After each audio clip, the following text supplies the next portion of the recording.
seemed like it was just a few days ago on the Rod Pedersen Show.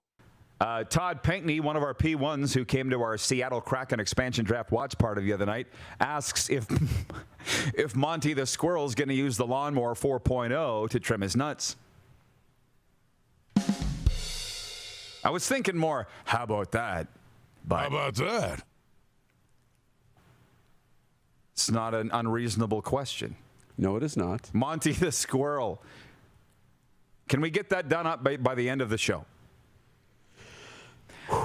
And I'm in favor of your mom sewing the costume this time. You are? Yes. Are you watching? Paula? She's probably watching. What's going on back here? They're all laughing back there. Oh, I'd wonder. Oh. Because then you paused. And I was like, this in favor of her. What? I know. I heard them bust out laughing. I'm like, what are you? And then you sewing the costume, and it's like, just disarmed me. I'm like, okay, we're good. She can sew the costume. I'm in favor of your mom. What? Say it. Say it. Stay tuned, sit back, enjoy. Get ready for the Rod Pedersen Show.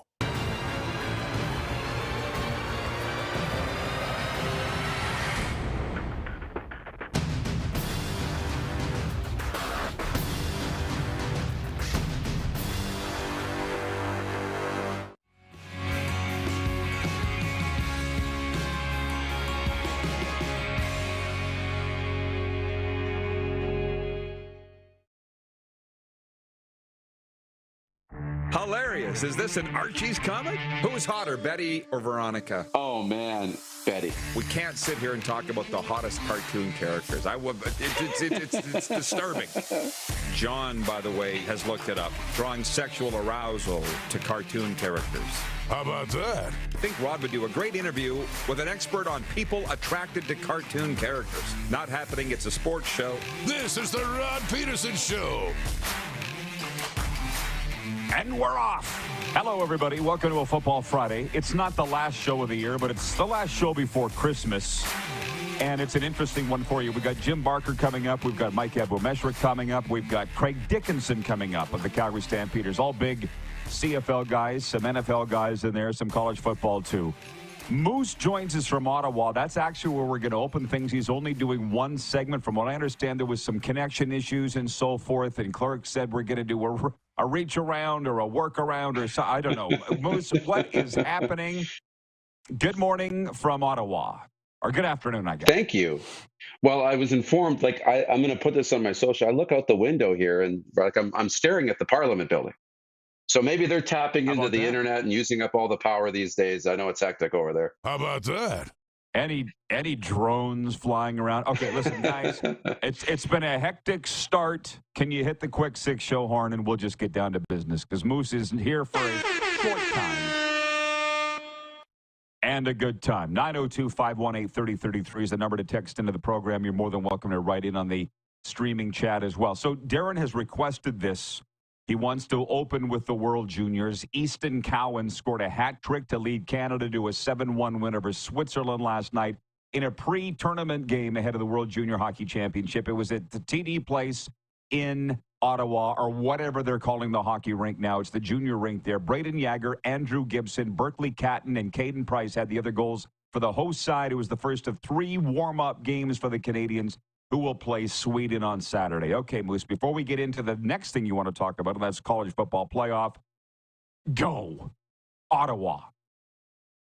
It was awesome last night. You know, we really got to see, a bit of a preview. And I know on Saturday when they play the Swedes, we'll get a better idea of just how good Canada is. But this will be a fun team to watch. And this is really my first time experiencing the World Juniors kind of in this way.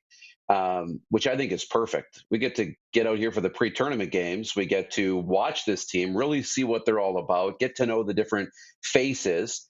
And then I get to be in front of my TV on my couch on Boxing Day, in front of the Christmas tree, and watch this tournament for real, which I will enjoy thoroughly. So getting the best of both worlds. And kind of wondered what Canada would look like, who would be leading this group up front, where the scoring would come from, those types of things. We got the answers, I think, last night. That top line with Easton Cowan, you mentioned him, with Richie out of Oshawa, and then Bradley Nadeau coming back. And Gavin McKenna was on that line for a bit last night, too. They're good. There's going to be no problem generating offense, I don't think, up front. All right. Moose asked if I'd ever been in the TD Arena, TD Center, whatever they're calling it. And I was, but I think the first time, the member in 1999. But many times when the Rough Riders played the Red Blacks, because it's in the football stadium, it's a really cool spot. So enjoy yourself, Moose. We won't keep you too long. Point number 2, it took more than 100 years, a few $1 billion, and the cold hard realization that you can't fight progress forever. And now finally college football has what the rest of sports has, and that is a legitimate playoff postseason tournament. The first ever 12-team college football playoff kicks off tonight, and then there's a triple-header of games Saturday with 4 first-round games all being played on iconic NCAA U.S. campuses. Texas tomorrow, they're hosting Clemson. Penn State tomorrow, they're hosting SMU. Notre Dame tonight, they're hosting Ohio. And Ohio State, there in Columbus, they're taking on Tennessee. So I got written here, over to Moose. You wanted to talk about some picks. So tonight's game, I got the point spreads if you want them. We have not done college football picks all year, but you know what? It's playoff time. So it's Curtis Rourke, which you're going to be hearing his name, folks. He's in the poll question here today, which we'll get to in a moment. Curtis Rourke of Oakville, Ontario, and the Indiana Hoosiers going into Notre Dame. The Fighting Irish are favored by 6 tonight, Darren. It's going to be a cold weather game. All these games are going to be cold weather except for the one in Austin. Who you like tonight? Against the spread, I like Indiana, and I think Indiana might provide the upset. So I'm going to go with Curtis Rourke in Indiana tonight. You're going to go to beat the spread or to win the game outright? Both, actually. I think against the spread, that's easy for me. I'm picking them to beat the spread, but I think they might shock some people tonight. I really do. Fair enough. We're just picking winners, ladies and gentlemen. That's what we're doing. He's going with the Hoosiers. I think it's a bit of a homer pick, but you know what? That's Darren's pick. That's fine. I'm going with Notre Dame. As a matter of fact, spoiler alert, I'm going to go with all the favored teams, which incidentally, all the home teams are favored. They have the higher seeds. And then a triple header. You wrote about this in your column on Saturday. It's going to be outstanding. I've been doing a little reading here. The college football game day set's going to be set up tonight in South Bend, Indiana, and it'll be there all weekend, or at least through Saturday. But that triple header on Saturday, here are the games. Southern Methodist University at Penn State. Penn State favored by 8. How do you feel about that one? I feel pretty good about that. I think Penn State will win the football game, despite how good SMU has been. I'll go Penn State. We both got Penn State to win. Clemson at Texas. Again, Steve Sarkisian, my good friend, the former Rough Riders quarterback, taking his Longhorns into this one. They're favored by 12, and I don't think it should be close, but maybe you feel differently. Who's going to win, Clemson or Texas? I think Texas wins the football game. I think, Clemson can beat the spread. I think it's going to be closer than the odds makers predict, but I'll go Texas. Okay, well, these are playoff games, right? The winner moves on. So we're just picking straight up winners. This is not deal or no deal. You know that. And it's the Tennessee Volunteers at OSU. Buckeyes are favored by 7. They're talking about their head coach, Ryan Day, might be fired. But you know what? That's just a day that ends in Y for him. OSU favored by 7 at home over Tennessee. Who wins the game? I think Tennessee wins tonight or tomorrow. Oh, really? Tomorrow. Yes. I do. Okay. Well, yeah. I've got OSU. As I say, I'm taking all the home teams to win. But let's just back up the truck for a second. The poll question today, since I have you on the line, is, and because we are anchored on Canadian television on the Game Plus television network, anchored out of Toronto on national television in Canada, but airing in 32 U.S. states, the poll question is this: who should win the John Cornish Trophy, which will be awarded on Monday? It's brought to you by EMJ Marketing. They'll provide the perfect keynote speaker for your event. Look up their roster at emjmarketing.com and then contact Joe. It's for the top Canadian playing NCAA football. And here are your options. Stanford's Alec Iamaner of Medicine Hat. Boise State safety Ty Benefield, the son of Mr. Furious David Benefield, the aforementioned Curtis Rourke of Indiana, or other. And the other in this case are UNLV defensive back Jet Elid and Rutgers linebacker Daryl Jabomi. Who's going to win it, Moose? Who are you voting for in the poll? It's Curtis Rourke, I think, in a runaway. Ty Benefield's had a really good year. They've all have, but it's Rourke. He was 9th in Heisman voting. He's the top Canadian in the NCAA. And moving high up in the NFL draft as well. Projection. So that's what we're inviting you to vote on in the next 24 hours, brought to you by EMJ Marketing. So back to Curtis Rourke for a second, just with Indiana tonight. I'm going to go back to my picks. You picked the Hoosiers to go in and win. Let me ask you this. I don't know if you've read much. You're in Ottawa doing the World Juniors thing, all part of what we've said. Everything's happening, to quote Bob Cole. But I'm kind of looking at Indiana going into OSU for their first loss of the season, and Curtis Rourke, well, he wasn't overwhelmed, but his team blew up. You remember that game? They couldn't cover. They gave up a kick return touchdown. They fumbled the football. It wasn't all on Rourke, but he got the loss. They were overwhelmed in the big game. Do you think that they learned from that and he learned from that, the big stage, or will they be overwhelmed again? This is Notre Dame tonight, bro. And by the way, the Hoosiers going in are the lower seed. You've got them picked to win. Why? Yeah, they're going to.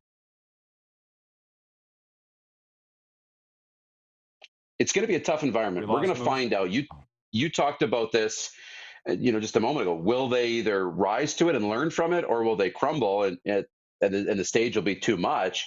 I think they learn from it. And Curtis Rourke, a quarterback who statistically was at the top of NCAA quarterbacks, in efficiency and in passer rating and in completion percentage and those types of numbers. Now the schedule wasn't the same as some of the other schools and other quarterbacks, but I think going into that environment, you learn from it. I think they're going to be ready this time around, and that's why I think they can win the football game. Right on time as we roll into point number 3. I'll open up the text line 902-518-3033. Kirk is watching on Game Plus TV, and he says, hey, Rod, no need for ugly third jerseys in last night's Broncos-Chargers game. Those beautiful uniforms of depth. Ugh to those triple whites the other teams are wearing. Yeah, it was a classic uniform matchup last night on Thursday Night Football. I don't know how much of it you were able to see of it, Darren, or maybe you did once you got back to the hotel, but the LA Chargers moved closer to wrapping up a playoff spot. Justin Herbert passed for 284 yards in LA's 34-27 win over the Denver Broncos. The Chargers now need losses by Indianapolis and Miami on Sunday to clinch a playoff berth. And then the big talk coming out of the game is Cameron Dicker had the first successful fair catch kick in the NFL in 48 years. He was good from 57 yards out just before halftime. That's when I turned off the television. And I'll be honest, that's why I don't really miss the play-by-play. And you can tell your room dog there, Lou, I don't. He seemed surprised when I told him that this morning. But here's why. When you're calling the play-by-play, you kind of need to be a ref. You need to know what's going on. If I was calling that game last night, I would have had no clue what was going on. It hasn't happened in 48 years. So the rule is that if you wave for a fair catch as the receiving team, but the clock expires and there's no time, you get a free kick. And that's what happened. And they got 3 points out of it. And I feel like that spurred a 21-6 second half. But the Chargers came back and won. And your boy Jim Harbaugh said after the game, it's my favorite rule in football. I think he should win Coach of the Year based on that. Who knew? Who would have known? This hasn't happened in 48 years, bro. It happened last night on Thursday Night Football. Yeah, who would have known? Like, it was just wild. And, it feels like for the Broncos, they were sitting there at half being like, what just happened? And it felt like they were still asking the question all through the second half. Meanwhile, the Chargers were racking up points and winning the football game. It is an odd rule, and it is different. And I understand why it doesn't happen, because when you wait for the fair catch, you can do the free kick on the very next play. But why would you kick it when you get the football and your offense can come on the field? So it only works when it's late in the half. And there does have to be some time on the clock, like to run a play. But because the Broncos took a penalty on the play, the half can't end. So let's kick it 57 yards. I thought it was wild. And we always see the kickoffs, right?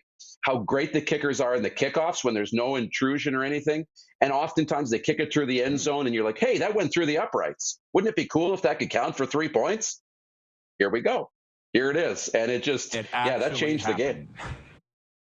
The game. I don't know, man. Jim Barker would be a good guy to ask. He's coming up in the next segment, but it's like when the return team's running out onto the field, are they being prepared that, hey, just in case somebody interferes with you, when you wave for the fair catch, you pay attention? Like, how do you prepare your guys for that? It's almost like, but Harbaugh knew. Jim Harbaugh knew. Mm-hmm. And he said it was his favorite rule in football. Unbelievable. By the way, hour one of the RP show is brought to you by Culligan Water. Drink clean, live green, filter your water for a healthier tomorrow. Culligan Water of Regina. Visit CulliganRegina.com. Oh, by the way, I got a message. I was talking to NFL people this morning. They said, we'd like you to talk about the NFL a little more on the RP show, if that's cool. The balls on these guys. But it's okay. Sure. I can't.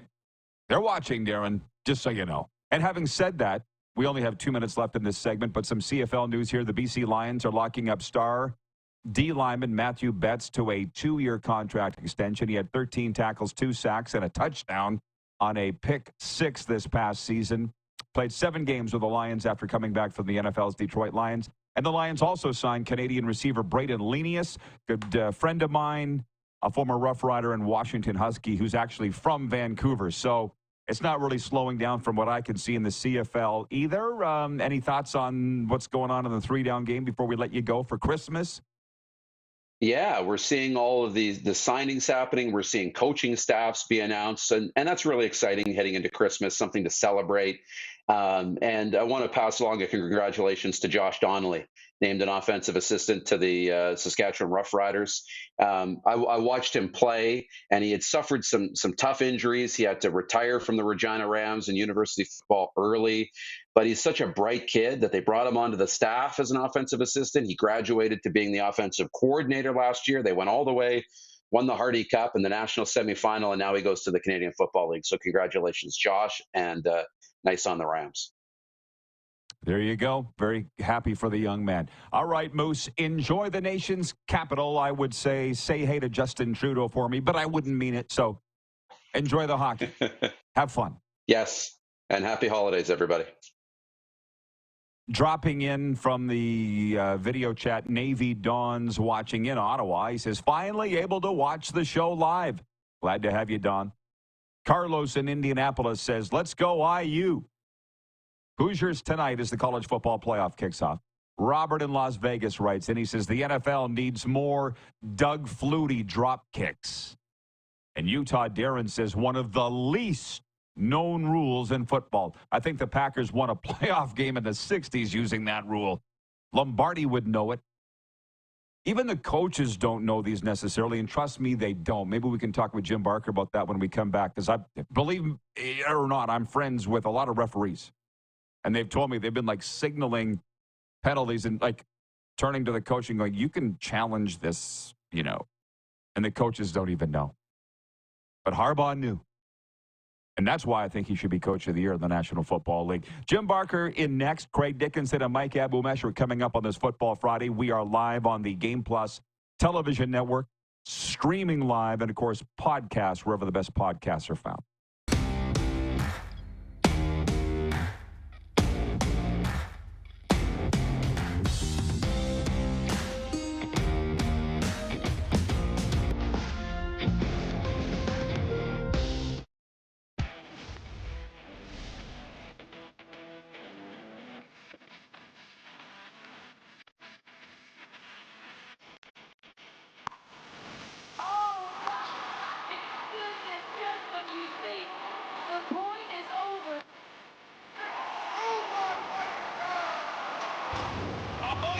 Sounds like he knows what he's doing a little bit.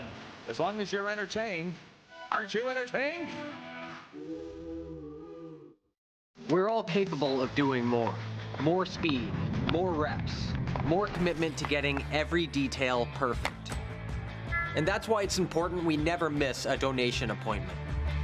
Blood and plasma donors are needed every day in Canada to support thousands of patients that rely on Canada's lifeline. We're asking you to join the Hockey Gives Blood Partners for Life team. Join today by downloading the Give Blood app or book online at blood.ca/HGB. Canada's premier Junior A Hockey League deserves premier coverage, and at IKS Media, we have you covered for all things SJHL. SJHL Weekly on Monday, a live broadcast across our social media platforms where we interview your favorite players and coaches from across the league and preview the upcoming week. And on Thursday, SJHL Insider, where we look ahead to the weekend that will be and cover everything going on across the league. Catch it all on our social media platforms or on sjhl.ca.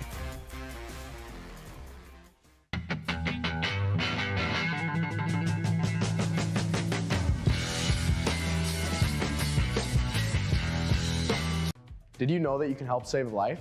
And you can start right now. Stem cells from male donors increase chances of positive outcomes for patients, yet they only make up 40% of our registry. Today, there are hundreds of people in Canada searching for their life-saving match. You can be a patient's best hope. Be a hero by registering with Canadian Blood Services Stem Cell Registry now.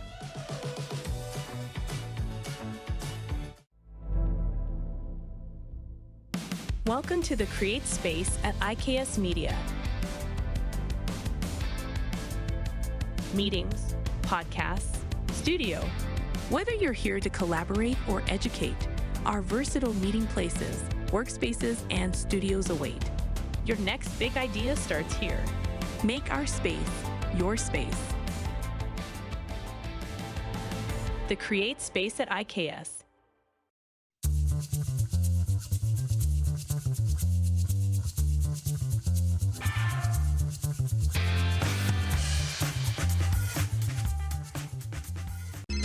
Text 902-518-3033. 902-518-3033. Pick up your phone and text RP, that's Rod Pedersen. Text 902-518-3033. Here's how your business can be a part of Canada's fastest growing sports talk show. All you have to do is contact us, and we will tell you all about the dynamic and exciting marketing opportunities we have, utilizing a fully integrated 360-degree multi-platform.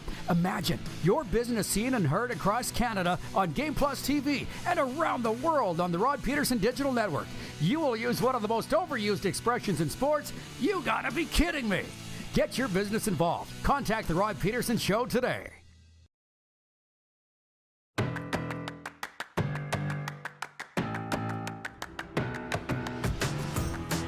Ladies and gentlemen, transform your audience with powerful presentations from EMJ Marketing's elite speakers. Check out their website for more information, emjmarketing.com. It's a little thing we call Football Friday. Welcome on up inside. We welcome the CFL on TSN's Jim Barker, five-time Grey Cup champion, a college football veteran of the coaching wars. Coach, I don't know if you saw, we were talking about before the break, the crazy fair catch free kick last night. What was it like as a coach, having to know all of the rules, in the States, and then you come to Canada and got to do the same thing? Must have been very stressful. No, it wasn't really. And it was so interesting watching that game as a coach, because as soon as Peyton threw the ball on second down, that's when the light clicked on for Harbaugh. Then he tried to run it on third down, and as soon as Harbaugh called that timeout, that sinking feeling you get as a coach, I felt it for Sean Payton, because I know he knew the rule. Like I say, it did happen. It was 48 years ago, but I do remember it.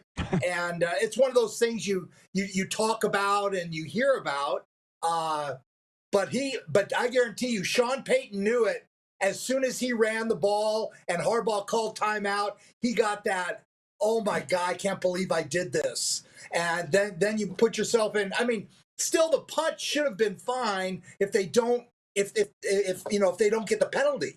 The penalty gives them the opportunity. So again, it was one of those rare situations. But when you're bringing the ball out at the end of the half, timeouts and how you use the clock, and obviously Sean Payton made a huge mistake throwing the ball from deep in his end, stopping the clock, which then allowed them to take the timeout, have 8 seconds left, force them to punt.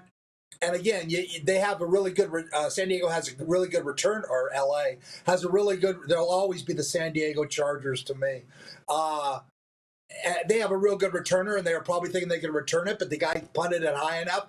But then the guy runs into him and takes a really dumb penalty, and it was great. I thought it was absolutely fantastic. When you talk to your NFL guys, I would love to know this: did they know before the season started, when they scheduled their Saturday games that they always schedule after the Army-Navy game, that they were going to be going against a college football playoff? Because they are head-to-head against college football playoff Saturday afternoon from 12 till 9 o'clock at night. You're going to have people. I mean, you know what March Madness is like? That's what I think that the NCAA is hoping happens with this college football playoff. And if so, the NFL ratings, they got two good games. They have the Texans and the Chiefs, and they have the Ravens and the Steelers. I mean, those are great games. But are you going to rather watch that than watch these college games? I mean, these college games with the championship on the line, I'd love to know if the NFL knew it or if it was like one of those, oh, no, you know what's going to happen. They're playing their 3 games, and we got 2 games going. Well, honestly, I don't think they care. This is the way the NFL's operating now, like moving in on Christmas Day, streaming on Netflix, now the Black Friday game. I legit don't think they care. I guess we'll find out what the ratings come out. You'll find out. Weekend, you'll right? find out next year. You'll find out next year. Yeah, if they change it, see exactly. If they schedule games next year. Coach, in your mind, who is the NFL Coach of the Year right now if you were voting? Oh, boy. That's a tough question. I mean, I would probably give it, to the Buffalo Bills guy. I just think that he's done a fantastic job keeping that thing together, and they're in great position. Harbaugh obviously would be a vote because they've done a fantastic job turning that thing around and changing a whole mentality of an organization.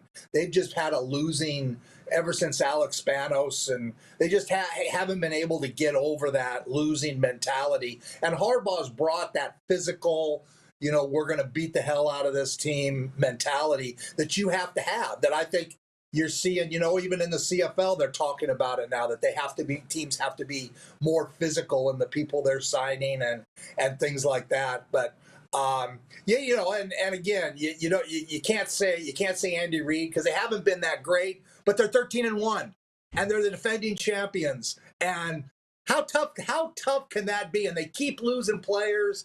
And I guess as long as they have Patrick Mahomes, that's the key. And so, again, I'm a little biased on those things. I know people don't like to give it to the same guy, but 13-1, when you're in that situation he's been in and the people he's had to go through, and he just finds ways to win games at the end, I'd throw Andy Reid's name in there too.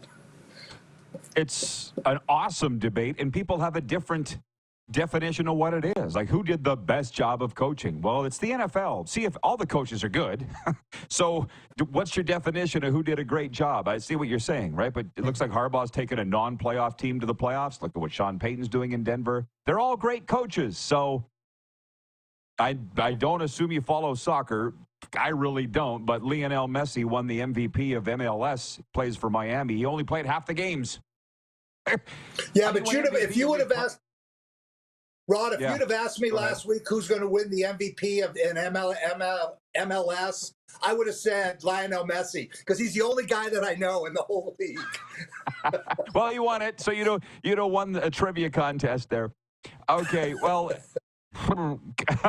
crazy, well, not as crazy week in the CFL. I'm trying to think of what, well, other than Brett Munson going to Hamilton. How about Cody? How about Cody? The trade, and the trade between, I mean, I can't wait to hear what your thoughts are on that, because I know you're close with Cody, and I think I found it to be a fascinating trade. I thought it was, when I was in Toronto, we had Chad Owens. This is kind of the closest thing, and Chad Owens was taking a big pay cut, and he took a big pay cut and went to Hamilton, which he could do. He could go somewhere else. He could not have played in the same city with that big pay cut. It just wouldn't have worked. It's kind of exactly with both of these quarterbacks.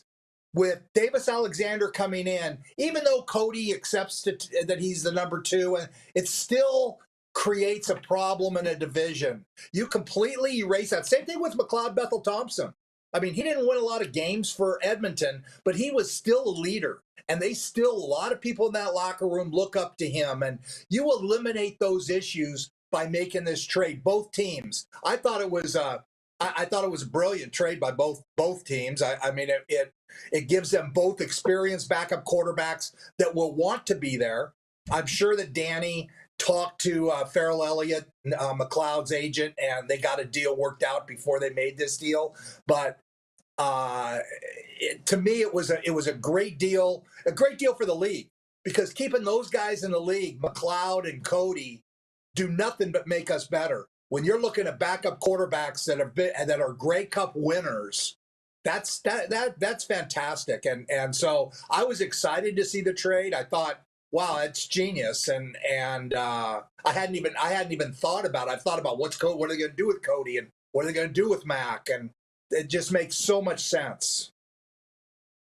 Yeah, people seem to say that Edmonton was going to be the landing spot. How, I didn't know it was going to have to be via trade. What I thought initially, Jim, was if you're going to back up in Edmonton, why don't you just back up in Montreal? But Cody didn't want to stay in Montreal for the reasons you've said.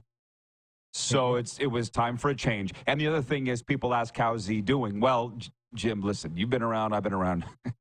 We've been fired. The more it happens, the more desensitized you get. It's like, whatever, what's next? And that's kind of where Cody's at now. He's been kicked so many times. He's, okay, what's next? So he's going to Edmonton, and well, I hope for the best for him and what's going on in Edmonton, which, by the way, look at what's going on in Hamilton. I talked to not Chris Jones, but the Jones crew, like it's a team of people. He's not going to be in Hamilton. And Brent Monson's there. It's a better fit for the Ticats, is what I hear. What do you hear? Well, I talked to Chris, and he was hoping to go back, but they chose to go in a different direction. And again, the Brent Monson thing, when it didn't work out with Toronto, and something people don't know, Chris Jones actually brought Brent Monson to Calgary. Back in 2008, we hired Chris on John Huffnagel's first staff, and Brent Monson came with him, had gotten to know him, and Brent Monson came in as a young volunteer guy. And so him going to Hamilton was interesting for me, because I know how close Scott and Chris Jones are. And when Chris said, he wants to coach again, it just wasn't going to happen in Hamilton for whatever the reasons. And we didn't go into why, but he does want to coach again. And it's just, he's going to have to be patient. And, it's kind of like McLeod. Okay, now McLeod he can go to Montreal as a backup and be the backup. And if Davis Alexander goes through the year, doesn't get hurt and whatever, he doesn't play. But if McLeod maybe takes a little bit of a brave pill, and McLeod can do it. He's one that can do it because his wife has a phenomenal job as a writer in Hollywood, and so he could do it.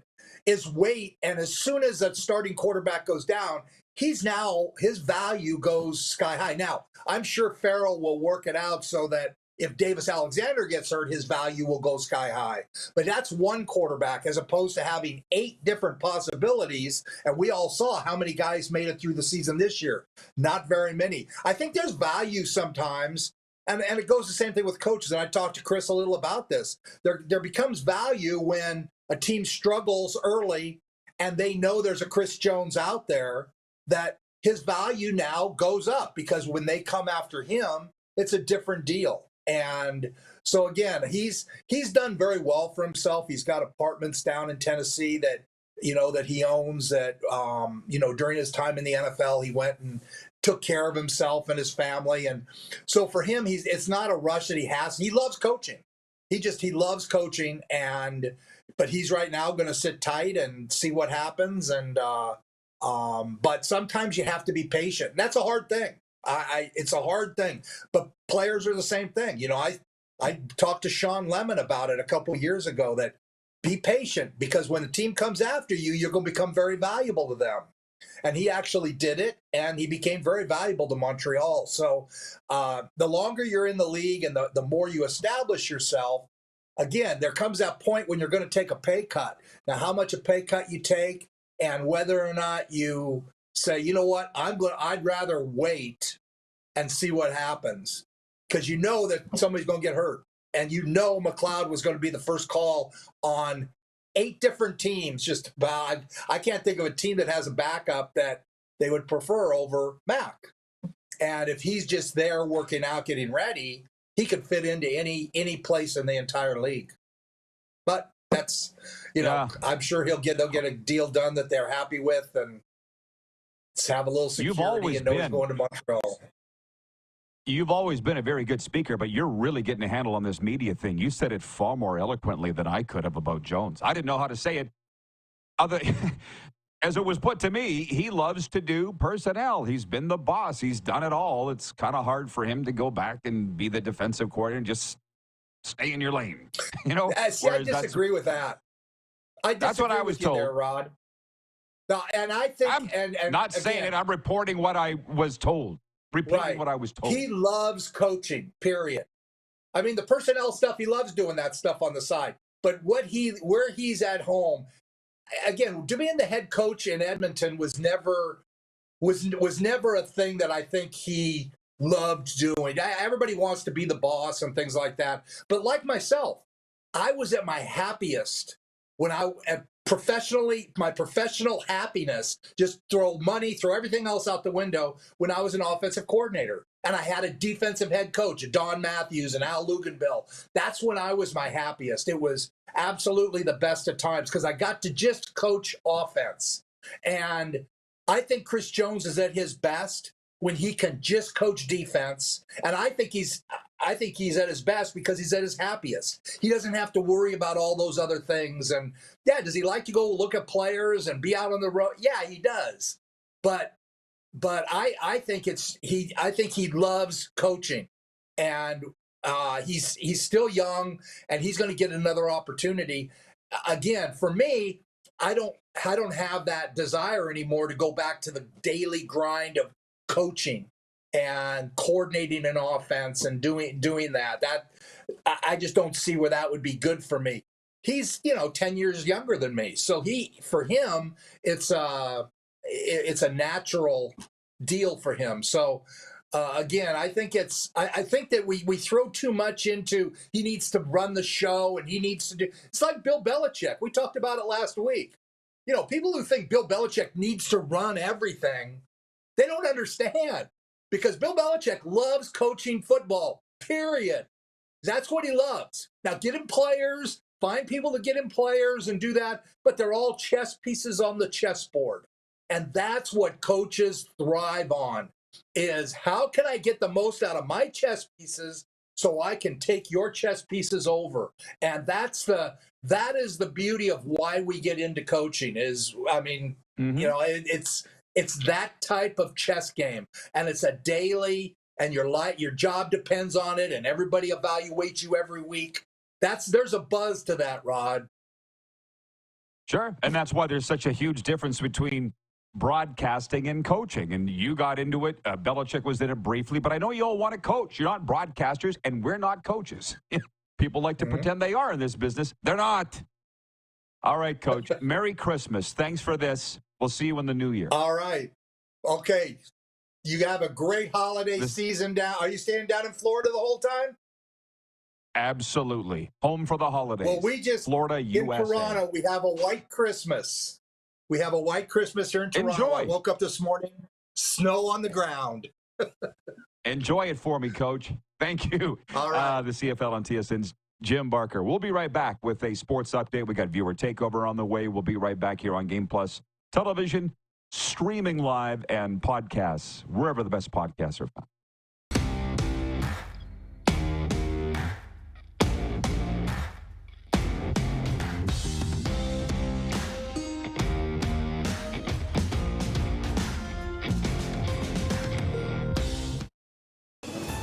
Skate into the holiday season with the Stars. Stars on Ice 2024 Holiday Tour. With figure skating icon Elvis Stoico, Olympic medalist Caitlin Osmond, Caitlin Weaver and Andrew Poche, Keegan Messing, Satoko Miyahara, and more. Stars on Ice. Coming to Moose Jaw Event Center December 20th. Unwrap your tickets at starsonice.ca. Canada's premier Junior A Hockey League deserves premier coverage, and at IKS Media, we have you covered for all things SJHL. SJHL Weekly on Monday, a live broadcast across our social media platforms where we interview your favorite players and coaches from across the league and preview the upcoming week. And on Thursday, SJHL Insider, where we look ahead to the weekend that will be and cover everything going on across the league. Catch it all on our social media platforms or on sjhl.ca. Hi, my name is Logan Stankoven. And I'm Connor Bedard. We're both Hockey Gives Blood player ambassadors and proud to be blood donors. There are thousands of patients each year in Canada that rely on a generous stranger to save their life. Please book an appointment today to donate blood at blood.ca/HGB.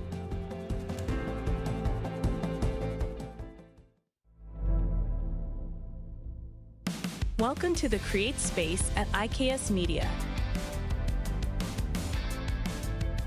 Meetings, podcasts, studio.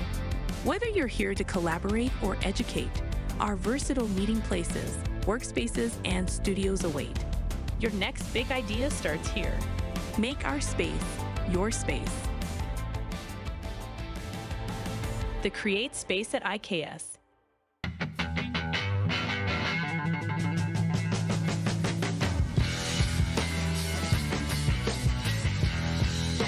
From cash spiels to grand slams, club competitions to world championships, there's a lot to keep up with on the pebbled ice. Stay up to date with the Hardline Curling Show, your weekly source for everything curling, with the latest event results, breaking news, interviews with players, executives, and insiders, plus behind-the-scenes access you won't get anywhere else. Follow us on Facebook, X, Instagram, and subscribe to our YouTube.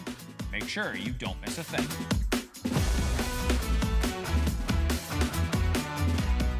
We're all capable of doing more.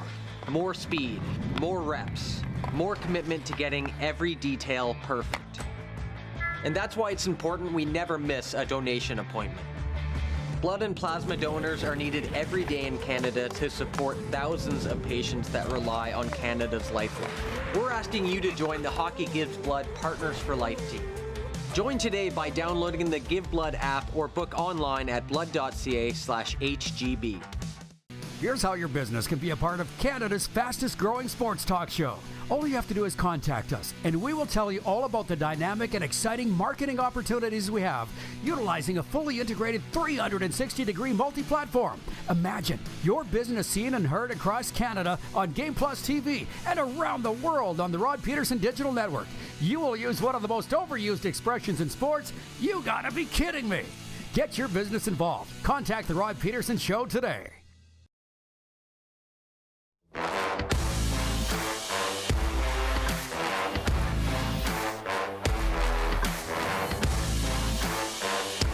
Hey, folks, do you have a winter birthday in your house? And is that birthday boy or girl obsessed with hockey? Then look no further than Overtime Hockey Lanes in Calgary to throw the best birthday parties in southern Alberta with state-of-the-art equipment, spacious shooting lanes, as you've heard, licensed bar for the folks.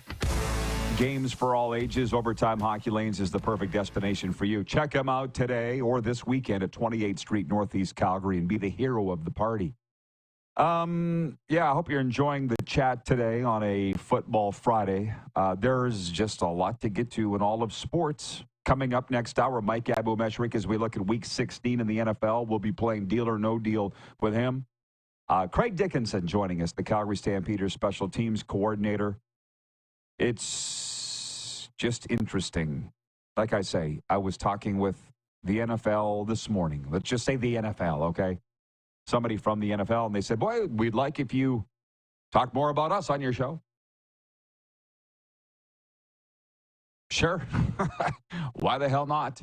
It caught me a little off guard, to be honest with you. There's just so much going on, and yeah, I got a lot of thinking to do over the weekend. And next week, when we're not on the air, by the way, we'll be back a week from Monday live here on Game Plus Television and the streams and podcasts and so forth. So I'm sure you'll find something to fill the void. But we got the college football. I ran out of time. I wanted to ask Jim if he saw an upset coming in the college football playoff round 1 this weekend. We just didn't have time. But Darren and I made our picks way back in segment 1, if you want to go back and watch that, of the 4 playoff games this weekend in college football. And look, Jim and I obviously get along, and we get together. We've exchanged phone numbers. We have outside the show conversations now. He's introduced me to members of his family. I like Jim, but I don't know that we could work together because we don't agree on a lot of things. We don't see things the same way. It's not to say that, and I don't think at this stage of the game we're going to even work together in terms of for the same place, because some might say, you are working together. Yeah. But for him to say, hey, talk to the NFL people and see how they feel about having 2 games on the same weekend as the 3 college playoff games. I'm like, I don't think they care.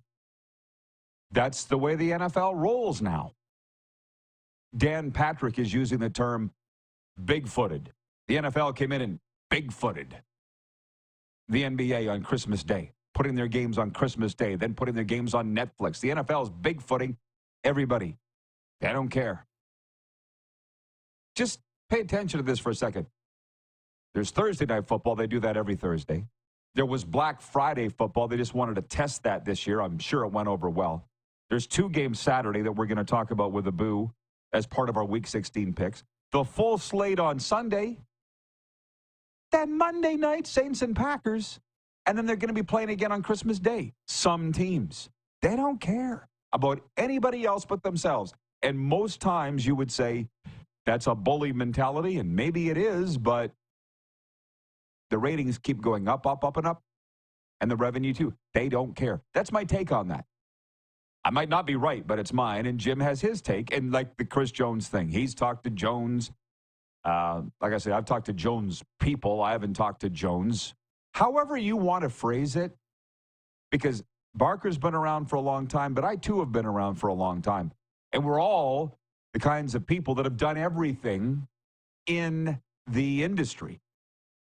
So he talks about Scott Milanovich, the head coach at Hamilton, being very close with Jones.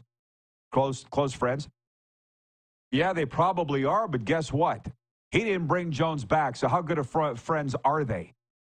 Let's just put it that way, okay? You can say whatever you want. See, Jim's far more eloquent, silver tongue that's always lasted a lot longer, I guess, than I have.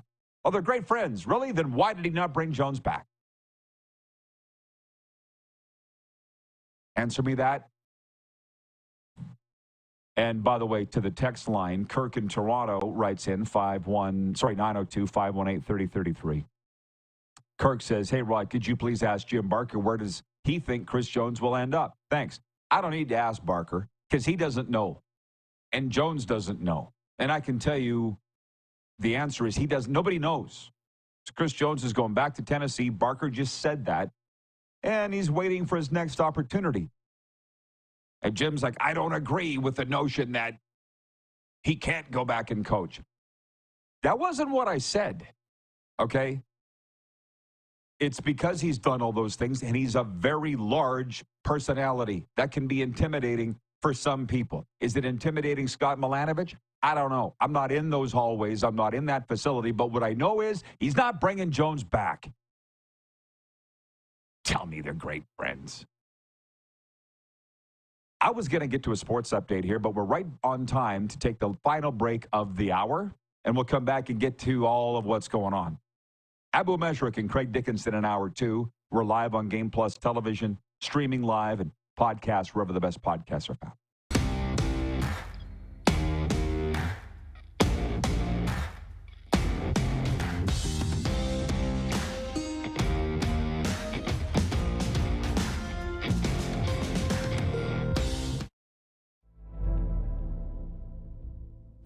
Welcome to the Create Space at IKS Media. Meetings, podcasts, studio.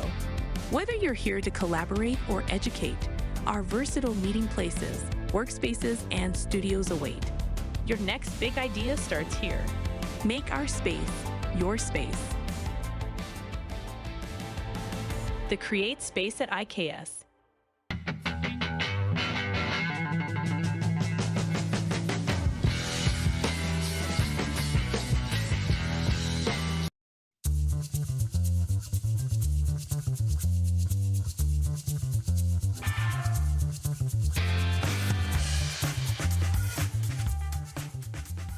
Canada's premier Junior A Hockey League deserves premier coverage, and at IKS Media, we have you covered for all things SJHL. SJHL Weekly on Monday, a live broadcast across our social media platforms where we interview your favorite players and coaches from across the league and preview the upcoming week.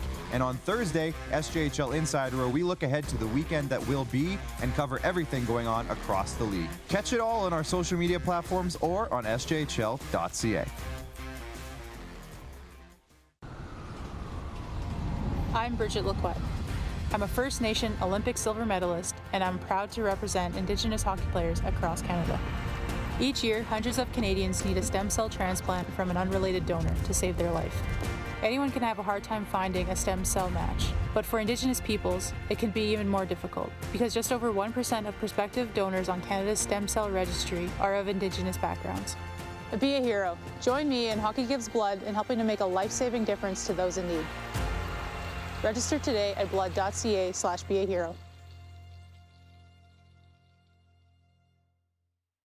From cash spiels to Grand Slams, club competitions to world championships, there's a lot to keep up with on the pebbled ice. Stay up to date with the Hardline Curling Show, your weekly source for everything curling, with the latest event results, breaking news, interviews with players, executives, and insiders, plus behind-the-scenes access you won't get anywhere else. Follow us on Facebook, X, Instagram, and subscribe to our YouTube. Make sure you don't miss a thing.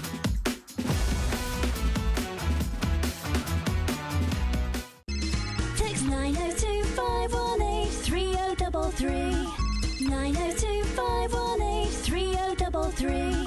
Pick up your phone and text RP, that's Rod Pedersen.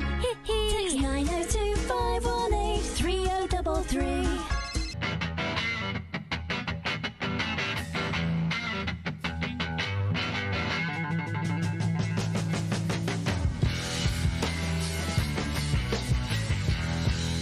Business owners and marketers.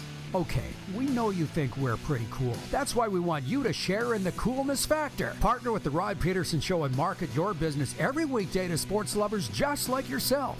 Take advantage of our many cost-effective commercial and promotional opportunities. Tell the world about your business. Yes, the world. Thanks to Game Plus TV and the Rod Pedersen Digital Network. Contact us today and find out how you can be a part of Canada's fastest-growing sports talk show, The Rod Pedersen Show.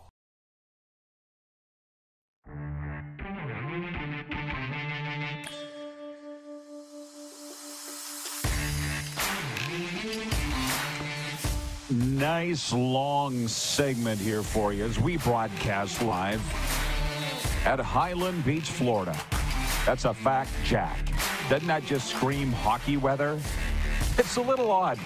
We're going to play a game down here tonight. The St. Louis Blues are in town to take on the Florida Panthers. We'll be there live at American Bank Arena. It'll be freezing temperatures up tonight at South Bend, Indiana, where the Notre Dame Fighting Irish are home to the Indiana Hoosiers. How about that? It's a little upside down. It's like that old saying, if your nose runs and your feet smell, you might be built upside down. Read that again. Hell yes. Oh, and by the way, nothing against Jim Barker. Here's the thing. Clearly we get along. That's why we're on the air together. And if we were on the same team, here's one thing I will guarantee you. We'd win. We'd win championships. But I'm the kind of guy that sits there and says, I challenge the boss. And these days the boss doesn't really like to be challenged, I've noticed. But again, they're great friends, Chris Jones and Scott Milanovich. If I'd have been thinking at the time, I would have said, then why is Jones not back then? And then Jim would just stare at me, and then he'd be pissed off. That's my life in a nutshell. So I'll just let it go. Regarding being off the air next week, which we will be, we've got the go-ahead from Game Plus TV to do that. Somehow or another, they'll fill this time slot from noon till 2. Carlos in Indianapolis says there's going to be a lot to get through after the holiday break, right? 1,403 episodes, 6 seasons. I've never sat here going, what are we going to talk about? Not one time, even during COVID, we didn't. Leave it to me. Shy, watching in Saskatchewan, says Milanovic and Chris Jones are like Julius Caesar and Brutus.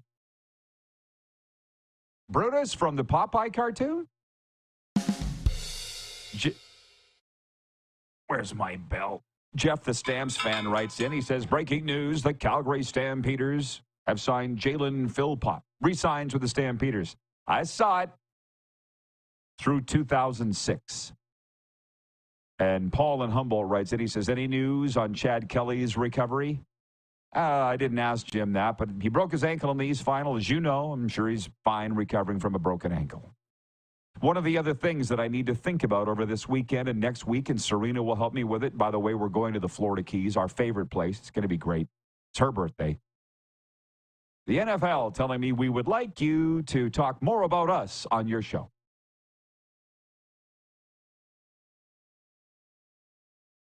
I'll take your input on that too, Clark. Not necessarily right now, but the old me would say, you know what you can do, but I don't think I want to be the old me. That guy's gone. He's dead. Gone. We don't like, bye.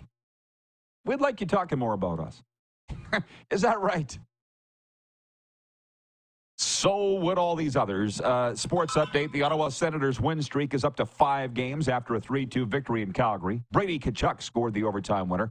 Edmonton's Matthias Ekholm had the OT winner in the Oilers' 3-2 victory over Boston. Connor McDavid scored the tying goal late in the third. Vancouver dropped a 3-1 decision to Vegas. Clark beat me in the breakaway bets 6-5. Not sure if you added them up, Clark, but I did. He edged me 6-5. Was my first loss of the week. Not exactly going into the weekend on a roll into Christmas. Canada's World Junior Hockey team is off to a good start as preparations continue for the annual Holiday Championship. Easton Cowan had a hat trick in Canada's 7-1 pre-tournament win over Switzerland in Ottawa. That's why it meant so much for me to win the WCBL Broadcaster of the Year award, just to say, I still got it. Sometimes you won. The Toronto Raptors losing skid is up to 6 games after a 101-94 loss to Brooklyn. Scotty Barnes returned to the lineup for Toronto, but R.J. Barrett of Mississauga, Ontario, did not play due to illness. The L.A. Chargers are moving closer to wrapping up a playoff spot. Justin Herbert passed for 284 yards in L.A.'s 34-27 win over Denver at SoFi Stadium. The Chargers need losses by Indy and Miami on Sunday to make the postseason. Sports update for Landmark Cinemas. And Landmark Cinemas now, just in time for Christmas, Red One.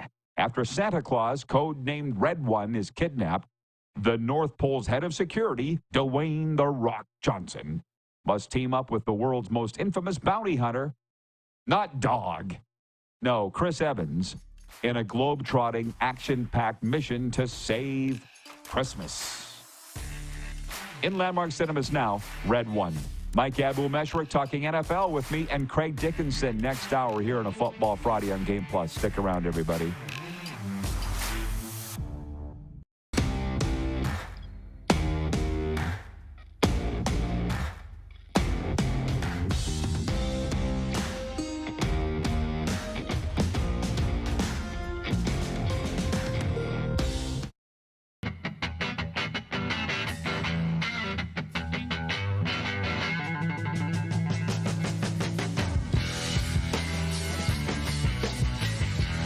We're all capable of doing more.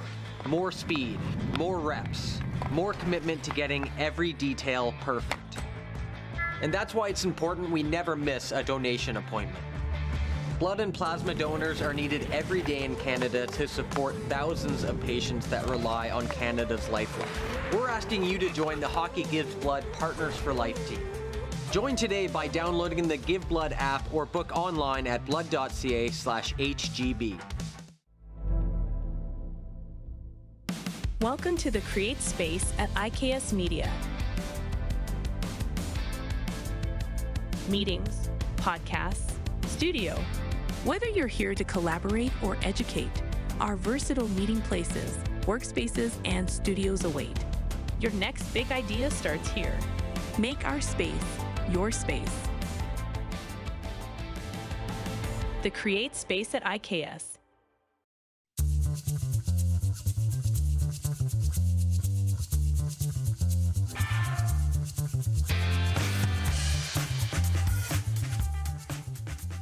IKS Game Day wishes to congratulate the City of Estevan and Affinity Place on their brand new center ice display. This state-of-the-art score clock features 5 LED faces with full motion graphics, scoring integration, and our new Halo mounting system.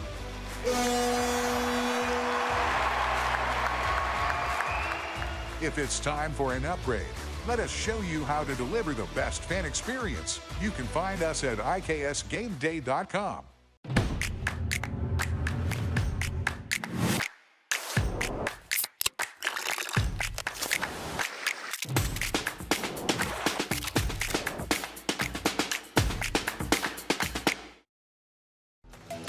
The live sports experience is changing.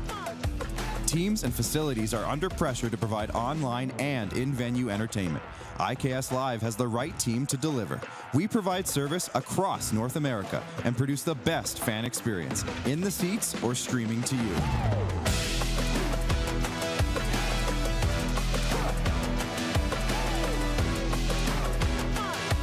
IKS Live continues to bring you the best seat in the house.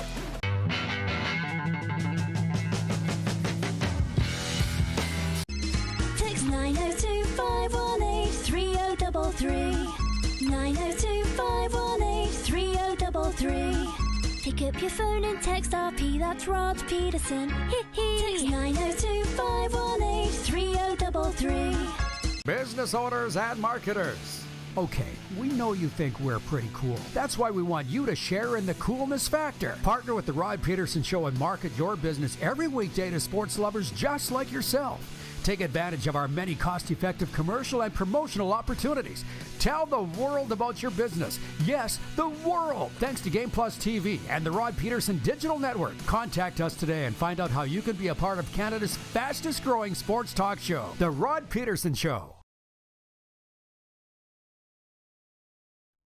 Hilarious. Is this an Archie's comic? Who's hotter, Betty or Veronica? Oh, man, Betty. We can't sit here and talk about the hottest cartoon characters. It's disturbing. John, by the way, has looked it up. Drawing sexual arousal to cartoon characters.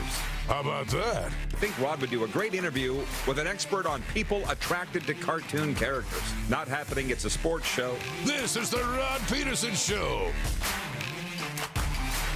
Well, how about that? It's always a good day when the intro's rolling and they say that we haven't been able to contact your co-host, your guest this hour. Do we think he's going to be with us, Clark? Or it's kind of a little bit of a live grenade, you understand, right? As we go to air for hour 2 on national television. When's the last time you talked to him?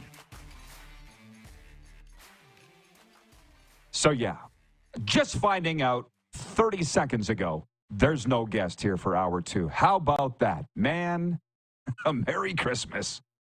Well, Craig Dickenson coming up. And, well, in that case, for a second consecutive day, it looks like it's going to be you and me. We can get through it. My God, we can. I just didn't expect it would be this soon. We did 1 hour ago have Moose with us, and he is at the World Juniors in Ottawa for the weekend. I'm not sure how long. 902-518-3033. My goodness. 1,403 episodes of this. That's what this is today. Number 1403 in season 6. And many, many, many years of sports talk radio before this. I can handle it. Like I say, I could work out 2 hours every day and eat healthy. I could. I just don't want to. Craig Dickenson will be with us coming up in the second segment. I want to be positive. I want to be happy. There's a lot of stressed people out there with the Christmas holiday season. There's a lot of down people. And I understand that holidays can bring up bad memories. So let's, for the next hour, just keep it fun, keep it bouncy, keep it light. Let's not be that. If you have any questions, fire them my way, because I do. I'm fiddling with a few things in my mind. We went to break at the end of hour one with me contorting this in my mind. A representative from the NFL. It's not a bad thing, but a representative from the NFL saying, "We'd like to see you talk more NFL on your show, Rod." I'm like, you don't get enough from everybody else? What? I don't understand. But that's them. It's a conversation that Jim Barker brought up last hour. That was a fascinating chat where he goes, hey, next time you're talking to those NFL people, let's see how they feel about scheduling 2 games, which there are, to open Week 16. Well, I guess Week 16 opened last night, but continue Week 16 up against the triple header in college football, which has been scheduled for at least a couple of years when they knew that they were going to a 12-team college football playoff. Jim's like, well, how do they feel about that? I'm pretty sure they don't care. It's this whole world of we're going to do what's best for us. I'm going to do what's best for me. If that works for you, great. If it doesn't work for you, it's been nice knowing you. What I'm going to ask you to do, Clark, is fire up the Quick Six show horn, and I just re-up where we were. I mean, we could be an NFL show. How about that? And God knows we could be an NFL show, but there's enough of them. I'm trying to get my mind around this. So from 1 hour ago, this is what we talked about. Just to recap. World Juniors of all things. Silly me, kind of a big deal in Canada. Easton Cowan had a hat trick to lead Canada to a 7-1 win over Switzerland Thursday in a pre-tournament game ahead of the World Juniors. Moose was at the game, and he joined us from Ottawa to talk about that and then talk about the college football playoff, which is point 2. It's been over 100 years, by the way, of college football playoffs or like a postseason. A few $1 billion coming into the coffers. And the fact that you just can't fight progress. Finally, college football's bending and doing what all the other leagues are doing, and that's a legitimate tournament here in the postseason. And it kicks off tonight. The first ever 12-team college football playoff kicks off this weekend, Friday and Saturday, with 4 games on the campus of iconic universities and iconic stadiums across America. So tonight, it's Indiana at Notre Dame. Curtis Rourke of Oakville, Ontario, quarterbacking the Indiana Hoosiers. I can't imagine what the ratings will be for this tonight at Notre Dame, South Bend, Indiana. I picked Notre Dame. They're favored by 6. Moose picked the Hoosiers, and I just think he's being a homer on that one. But I guess we'll find out tonight who's right.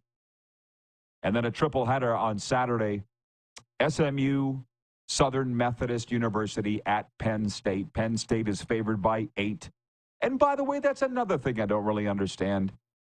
Who gets canceled and who doesn't, and who can get over stuff and who can't. How it wasn't, to me, that long ago, the scandal at Penn State, Happy Valley. Wasn't that happy there for a while, but we're over that. You don't even hear about it anymore. Yet people still want to be pissed off at the Chicago Blackhawks for the Aldridge scandal from 14 years ago. I don't understand it. Anyways, we picked Penn State to win, both Moose and I, Penn State by 8. Clemson at Texas. Hook 'em Horns. Longhorns favored by 12 as coached by Steve Sarkisian, who are trying to avenge their loss in the Sugar Bowl last year in New Orleans. Longhorns are favored by 12, and we've got them to win. They're just too talented, and Clemson shouldn't even be there. And the Tennessee Volunteers at OSU. Moose is going with the Vols, despite the fact the Buckeyes are favored by 7. So there's that. I don't know. It's just fun to talk about a variety of sports. I wonder if the NFL would say, to pardon the interruption, you guys aren't talking about us enough. Can you fix that? But back to the college football. The winners of this weekend will advance to play over the New Year's holiday. Arizona State, Boise State, Georgia, and Oregon are waiting, and the tournament concludes January 20th with the national title game in Atlanta. So, by the way, to bring in our audience, I'd like to get some of your participation, too, because we are the most interactive show in broadcasting, streaming, television. I'd like to know where you all stand on this, because our poll question today is drawing flies, and it is, who should win the John Cornish Award? For the love of God, how many of you even know what it is? Like, there's that hardcore Canadian football crowd, and it's just not that big. I'll be perfectly honest with you. It's a lot like the hockey crowd in Florida.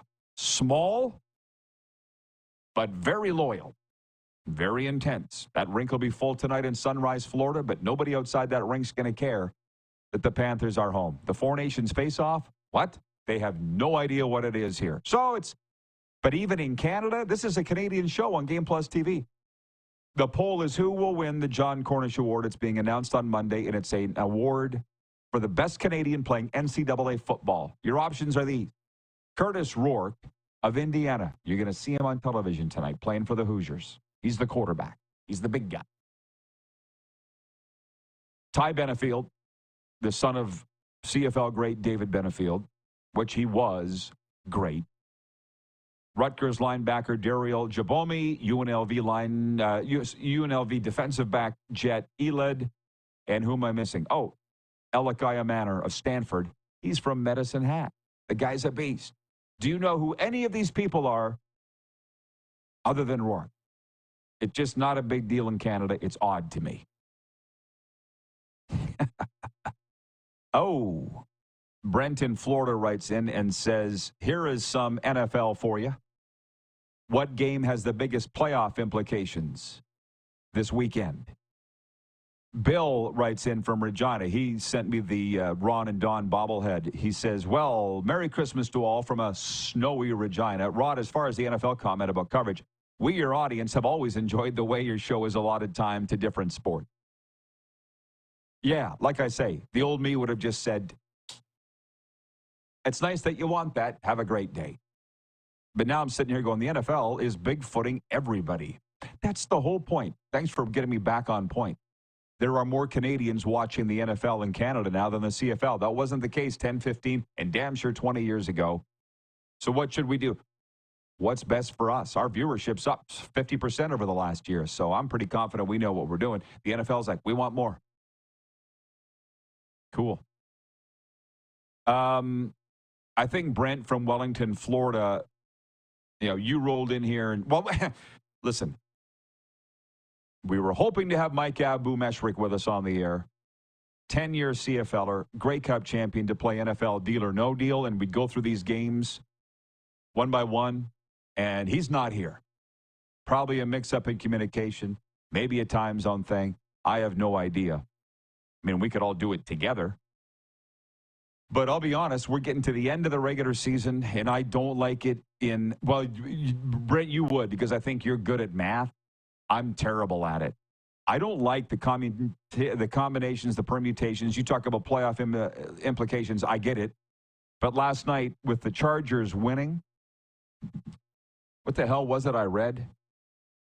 They now need Indianapolis to lose and Miami to lose for them to have a chance to get in. I don't have time for that. It gives me a headache. I don't want to have a headache. Utah Darren writes in and says, Rod, what was the best Christmas present you ever gave to someone? I don't know. That's a good question. I've handed out a lot of Christmas gifts. I would give you a hint of what Serena's getting next week, but she might be watching right now. I don't want to spoil that. What I gave someone, I don't know, dude. I'd have to sit and think about it. The most memorable Christmas present, how about the one that I got, was in grade 11 when I asked for a new blocker and trapper goaltending equipment, and I'm shaking it when I got up Christmas morning. It just doesn't feel like goalie equipment. And I open it, and it's a typewriter. I feel like that was a message from Santa. How about that? Jeff writes in, and he says, college football this time of year is pure gold to watch. I can watch any game and be highly entertained. The talent level is amazing. Go Hoosiers. A lot of it is a marketing thing. I mean, just before I left Moose Jaw, Canada this summer, I met with Dick White, longtime athletics director at the University of Regina, and for a time, the president of U Sports, that's Canadian University Sports. And he just says Canadian sports fans have this romantic notion about NCAA sports, and they think it's what you see on New Year's Day, and it's the Rose Bowl, and it's 90,000 people or more in Pasadena. He's like, NCAA sports is not that. He's been down to the offices here in Florida. A lot of times it's 5 people showing up here to watch FAU volleyball. It's not that, but marketing sells, and people are falling for it. It's working. Jeff, the Stamps fan, writes in and says, Cornish's award, the Cornish Award is top Canadian in the NCAA. That, we said that, right? Are you speaking to somebody else? The television is going to be fantastic this weekend. Tonight especially. I mean, what else are you going to watch? Brent and I are going to be in American Bank Arena watching the Panthers, hoping to get home in time to watch the Indiana-Notre Dame game, or at least the end of it. I hope it's... I could sit and talk about that game a lot. I'm cheering for Indiana because of the Curtis Rourke factor with the Hoosiers. But they really did blow up on the big stage at OSU this year for their first loss. Watch that one because I got sucked into the hype. Even in Indiana, in the state, they got a pretty good sports history in Indiana. They said this might be the greatest story in the state's history of any sports, pro or amateur or otherwise, what the Hoosiers are doing with Curtis Rourke. And then they went out and got trounced at OSU. To be honest, I'm hoping tonight he displays well and they keep it close. Hey, Robert in Las Vegas checks in. He says, I enjoyed watching Jet Elid play at UNLV this season. He should be a solid CFL draft pick.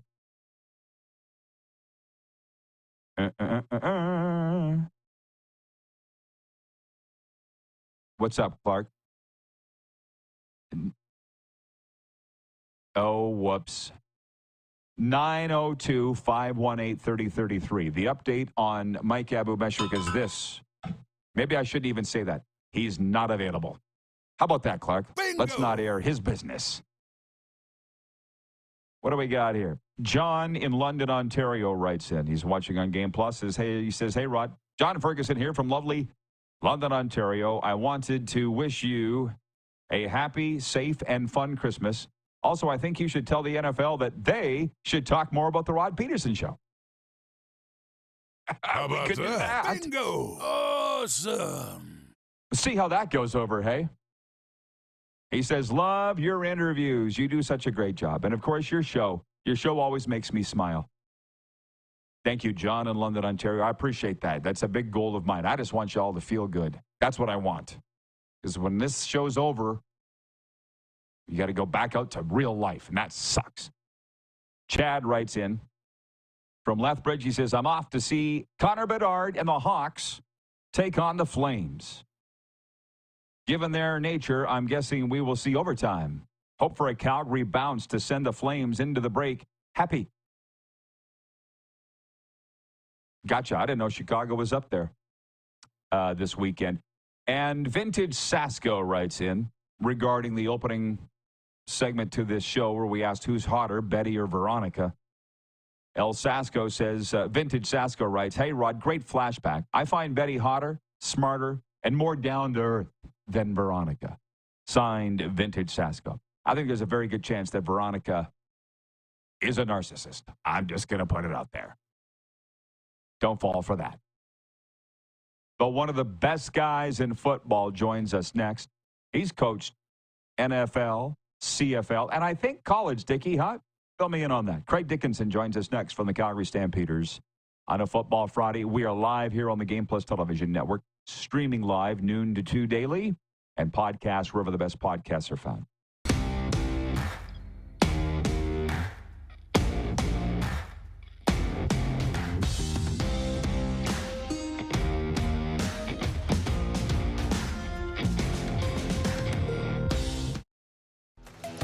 The live sports experience is changing.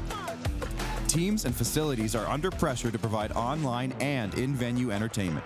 IKS Live has the right team to deliver. We provide service across North America and produce the best fan experience, in the seats or streaming to you.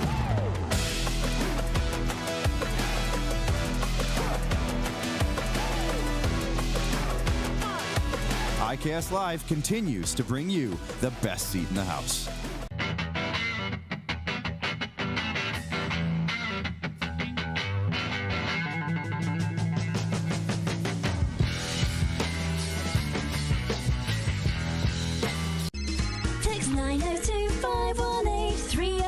3033. 902 518 3033.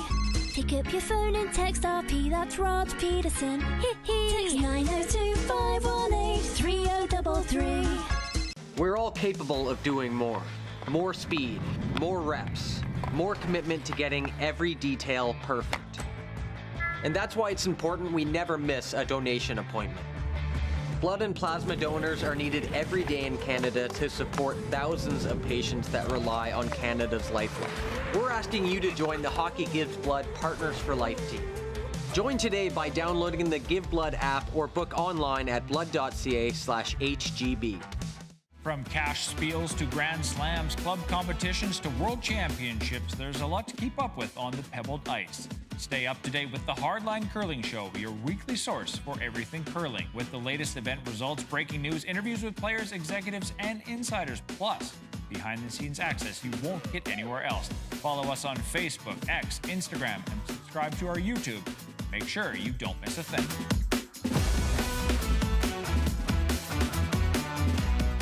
Canada's premier Junior A Hockey League deserves premier coverage, and at IKS Media, we have you covered for all things SJHL. SJHL Weekly on Monday, a live broadcast across our social media platforms where we interview your favorite players and coaches from across the league and preview the upcoming week.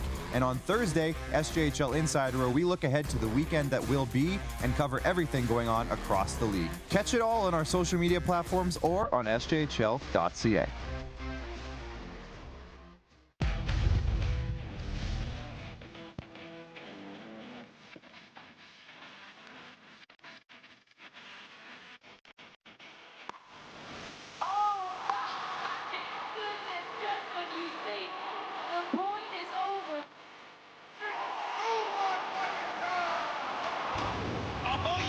Sounds like he knows what he's doing a little bit.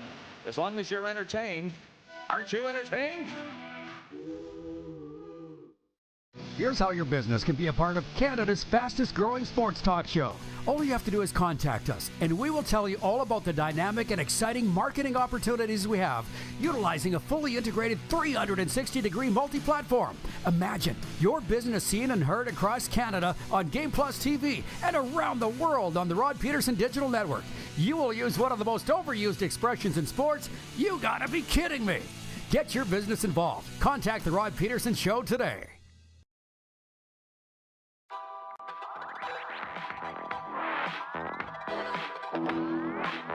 All right, the RP Show continues, and it's brought to you, Hour 2, by Culligan Water. Drink clean, live green, filter your water for a healthier tomorrow.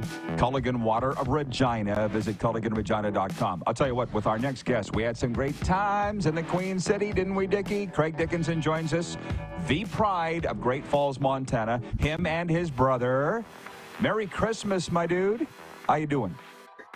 I'm doing good, Rod. Thanks for having me. Merry Christmas to you. And I assume you're down south somewhere. Yes, not leaving. Home for the holidays. Boca Raton, Florida. I don't know if you were logged in yet before the break. I said, I thought that you had coached in college football. And I'm looking back here. Grizz, go Grizz, baby. 95 to 98, and then Utah State. And then from there to the National Football League. What do you remember about those times of your life? Oh, those were good days. College football is special, Rod, as you know. Like it just is, especially in the States. There's just a pageantry to it. There's tradition to it that's unlike any other. It's unlike pro teams, to be honest. These college teams have been playing for over 100 years, a lot of them. So those were some really good times. And college football has certainly changed, as we know, with the portal and NILs and all the transfers going on now. But those might have been, I wouldn't say my best days, but those were as enjoyable as any place I've ever been coaching college ball at Montana, especially being from Montana and us having some pretty good teams. So those were good days, and I still have many friends back there. In fact, I went and saw a couple college games this year at my old stomping grounds there in Missoula, Montana. It was a blast. Well, I often get asked down here why it's so popular. Why is it more popular than the NFL in the South, which, as you know, it is. And I don't really know the answer to it other than it's been around for over 100 years. In those towns like Knoxville and Auburn, that is their NFL. But up where you're from, every state has a team, right? I don't know. Why? How do you explain the popularity of college football to somebody that doesn't know? I don't know. I think, first of all, I think in the U.S., sports in general are emphasized more. Like I would like to see Canadian universities invest more money, invest more resources in their university teams. I know this. I'll tell you a funny story. Western Montana College, which made it to the NAIA, which is smaller level college, semifinals this year, and I got a good friend of mine whose son plays for that team. But anyway, they dropped football many, many years ago, back when I was coaching in Missoula at the University of Montana. Their enrollment plummeted, and they realized football is also, it also helps in your enrollment. It brings a sense of pride to your school. And I think in the States, they tie their identity and a lot of their pride to their football team. Just look at what's going on in Colorado with Coach Prime. It means more down here, and I think it'd mean more in Canada if Canadian universities actually invested a little more in their sports programs. Yeah, it's a tough one. It's a very tough one. Okay, you talk about Missoula. How about Bozeman in Montana State? I assume you watch Yellowstone. I've seen it, yes. Oh, you're not obsessed? I don't watch it regularly. You're not obsessed? No, I don't. I watch it a lot because everybody asks me down here, is that Montana? And if so, I'm coming to Montana. So I usually tell them it's filmed in Alberta, so go to Alberta. Because Montana is already too crowded, in my opinion. I'm here in Whitefish. There's too many people here. Go somewhere else, please. Spoken like a true Montanan. And also a lot of it's filmed in Wyoming as well. But my gal, Serena, she's like, it's not like that up there. I'm like, well, kind of is. From what I know, it kind of is. In some ways, it is like that. Yeah, exactly. It's like, everybody just stay away. Okay, so we had this little talk the other day with a guy from the Dallas Stars, actually. He was talking about two brothers were playing each other, the Robertson brothers, Nick and Jason, in the NHL. And there's the Kachucks and stuff. And he said they're kind of over that story. I'm like, I don't ever get over this story. The Flutie brothers, the Dickenson brothers, the Kachuk, whoever, I don't ever get over it. It's special. How's your family that you and Dave are back? Because I'm not sure. Have you coached together? I was trying to match up your resumes. Is this the first time? We have. It's kind of interesting. We spent a year together in San Diego, believe it or not, on the same team. Now, he was a player and I was coaching. I was doing special teams with the Chargers. He was a backup quarterback behind Flutie and Breeze. So we spent 1 year there. That was fun. And Harbaugh, by the way, who's, although Harbaugh, I think, was gone the year before Dave got there. But and then we did coach 1 year in Calgary, Rod, at the end of Dave's career. I think it was 2008 and 9. 2008, we won the Grey Cup. Huff was the head coach. Dave was the backup quarterback behind Henry Burris. And then 2009, Dave got into coaching as the running backs coach, and I was on the staff. So we spent 1 year together coaching. It was his first year, and it was the year before I left to go to the NFL for a year with him. How does it feel? Feels great. I mean, we've always talked. We've always been close. And I feel good about working together now to try to have success together. Before, it was, if he had success, then it meant then we weren't as good. If we won the game, then it meant Dave didn't get a chance to have success. So I'm happy to be working with him. First of all, I got a tremendous amount of respect for him as a football mind. Not only I love him as my brother, but the guy is really smart. The guy's an outstanding coach, and I know he's super motivated, as we all are, to try to get things going in Calgary again. It's been a long time since we've had to sit home and watch other teams play in the playoffs. And I know it didn't sit well with Dave. It didn't sit well with me. So I'm really looking forward to just rolling up our sleeves and getting to work. Doesn't this feel like the old days when we're just sitting together having a clubhouse and fries and just talking? It's been too long. Yeah, I got to tell you, I miss you, Rod. It's good to see you again. You look exactly the same. The rest of us getting older, and you just stay the same. I don't know how you do it. Very low stress compared to a football coach. That's what it is, Dickie. But, you used to say, you and your brother, when they came in Regina, you guys went to my restaurant, right? And you said, we didn't talk about football, the two of you. How do you go and not talk about football as the Dickenson brothers when you go out for supper? How could that? What do you talk about? Well, we do talk about football, but maybe not necessarily our games that, when we were playing each other. We talk about the NFL or college football because football is a big part of our lives, so we talk about it. That's what we think about a lot. Now we can actually talk a little bit more about our team and get into specifics, where beforehand it was just more general conversations. And a lot of guys, by the way, a lot of guys we know are still playing and coaching, so that gives us lots of information, lots of subject matter to talk about. Makes sense. Okay, makes sense. You're not going over strategy, obviously. You're talking about mutual friendships and that kind of thing. Okay, yeah, that makes a lot of sense. Yeah, well, listen, this is not a hard question. I don't want it to be uncomfortable, but Jim Barker said here a couple weeks ago that Dave put a target on himself by making the changes to his staff that he did. And I wonder how you feel about that statement. Yeah, simply. There's a lot of pressure on him because some long-time guys were let go. Yeah, Jim's not wrong, but the other thing is this, and I learned this through my years in Saskatchewan and just coaching. I've been doing it a long time now also, just like Jim has. And Jim's been doing it longer, and he's he's not wrong. He's on top. He's usually bang on in all of his comments, and he's right. But here's the thing. You're going to get judged by wins and losses. So whether there's a target on your back or it's on someone else, you are only employed for as long as you bring value to the club, and your value as a coach is to win games, period. So I don't disagree with Jim, but there's also a mandate. If you're not winning, why are you not winning? You have to analyze that and make decisions based on that. And then you've got to make changes if necessary to give you a better chance to win. And if you feel like you got to change the staff, you change the staff. If you feel like you got to flip some players, you flip some players. Because at the end of the day, the head coach, general manager are going to be judged on wins and losses. And whoever's working for them is part of that team as well. So I don't disagree with Jim. But the target's on his back regardless of if he makes staff changes or not. You got to win in this league because it's pro football. Well, and fans are fans no matter where you go. Nobody's as passionate as Saskatchewan. I fully believe that, but they love the Stamps in Calgary. You've spent enough time there to know that. And Dave, I like this stat, nobody has coached or played more games for the Calgary Stampeders organization than David Dickenson.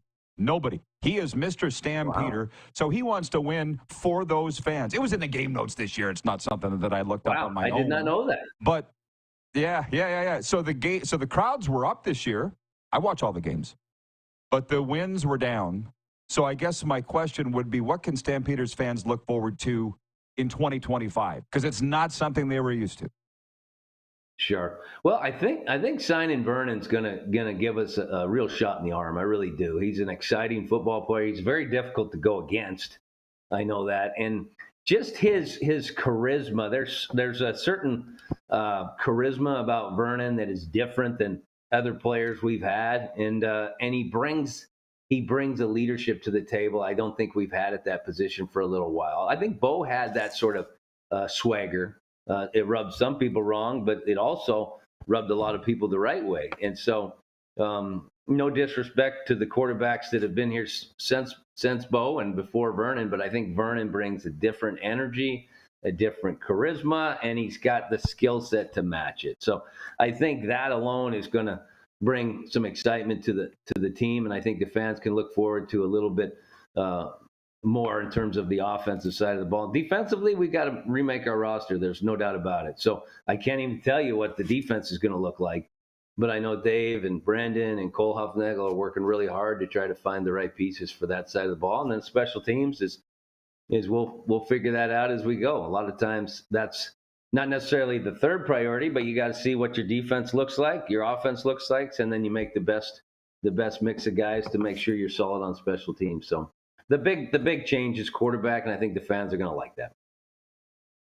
I think the term, if I may, that you might be looking for there is maturity. VA brings – you just had a lot of young guys there the last couple of years, right? For sure. And mind you, you're right. You were there last year. Street cred, been there, done that. He's been in a number of systems, and he's always been good wherever he's been. He brings a certain toughness, gamer, man. He's just a leader, and I'm excited to work with him again. Worked with him for a year in Saskatchewan when I was coaching with Jonesy. It'll be good to work with him again. One more. The viewers have some NFL questions for you, Dickie, which you coached in the NFL. You can handle that. But let me just say this. You and I are about to – actually, I'm right between you and Dave in terms of year. I think you're 71, I'm 72, and Dave's 73. Am I right in that? Yeah. Something like that? Yeah, that's right. Yeah, so we're right in the same – we've been through a lot of shit, Craig, in our lives. Yes, we have. And you hope you learn something, along the way. Yep. What did the Sask experience teach you? What did it do for you? Because I've talked to Cody about leaving. Look how strong it made him. Nothing's going to bother him now. What did you learn coming out of that? Well, I learned a lot of things. One of the things I really learned was just the value, I think, of connection with the community. I think, I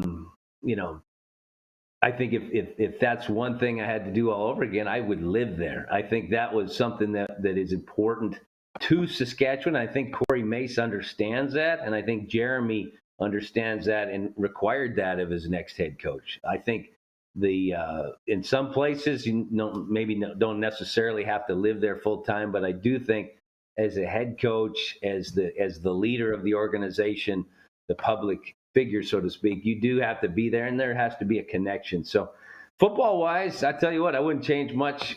We had some things go our way, and we had some things not go our way. Injuries happen, and as you well know, sometimes it works out, sometimes it doesn't. But the one thing I did learn is that as the head coach, and even as an assistant coach, it's important to have a connection to the community that you're coaching for. And I think I learned that and I'm going to use that in Calgary. I'm going to be up there a lot more than I was in Saskatchewan. You need to be around. You need to go to certain events. You need to interact with the fans, because that's what makes the CFL so great, is that connection. And so I've learned that you got to work a little harder to put yourself out there and to connect with people. Interesting answer. I wouldn't have expected that. You didn't learn that from Chris Jones. I know that. No. No answer needed. You didn't learn that from Jones. Where do you have your 2019 Coach of the Year trophy, plaque, whatever it is? Where do you have it? Good question. It's probably in a box in the garage. I don't unpack when I come home for the winter, because I leave right away. But it's out there, and those memories are good memories. I was fortunate. I had a lot of good people around me, and the ball bounced our way that year. And then years prior or years after, it didn't necessarily bounce our way. We didn't do anything different, and didn't coach worse, but it just didn't happen for us like it did in 19. So it was a good year, and I really enjoyed it. And that trophy's somewhere in my garage next to a snowboard, probably. Yeah, good for you, man. I was real happy when you won that. We're like over time here, but Robert in Las Vegas writes in. He says, Coach, who you got winning the Super Bowl? You want to take a stab at it? How about playing in the Super Bowl, let alone That's a winning good question. Boy, Buffalo, it's hard to pick against them the way they looked against Kansas City. I think Detroit's good enough if they can get healthy. But my dark horse pick, I'm going to go with Philadelphia. I just think they look like the strongest team, and I think they've got the best offense and defensive lines, and that's usually where I go with, is the teams with the best guys up front. I still believe you win games in the trenches. So my pick to Robert is the Philadelphia Eagles. How about that? So, dude, I could go on about this forever. I hope we can do this again. Like, I just laugh at the Eagles thing and the Sirianni, Jalen Hurts thing. Going into the year, everybody said they didn't get along. I'm like, looks like they're getting along fine now. The media, oh, they're a funny beast. You know who reminds me of Sirianni, who I got a lot of respect for, is Dinwiddie. They're similar. They're good coaches, both of them. And they both former quarterbacks, although Sirianni was a receiver, I think, in college. But highly competitive, very, very good play callers. I really throw a little shout out to Ryan Dinwiddie. He did a great job this year. And his competitive fire, you could see the team takes on his personality, and I think Nick Sirianni's a similar sort of coach. Even getting into it with fans. I could see Dinwiddie getting into it with fans. So yeah, for sure. Yeah, exactly. All right, Dickie. Merry Christmas. Say hey to your family and everything for me, and I appreciate the time. Let's do it again. Thanks, Rod, for having me. Craig Dickenson, special teams coach of the Calgary Stampeders. We'll be back in a moment. It's a Football Friday, and we are live on the Game Plus television network, streaming live and podcasts wherever the best podcasts are found.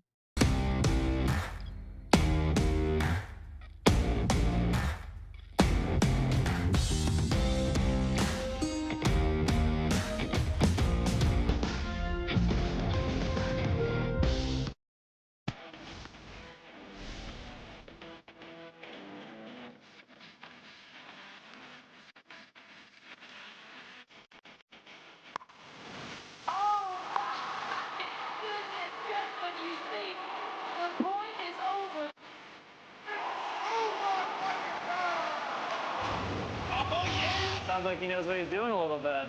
As long as you're entertained. Aren't you entertained? We're all capable of doing more. More speed, more reps, more commitment to getting every detail perfect.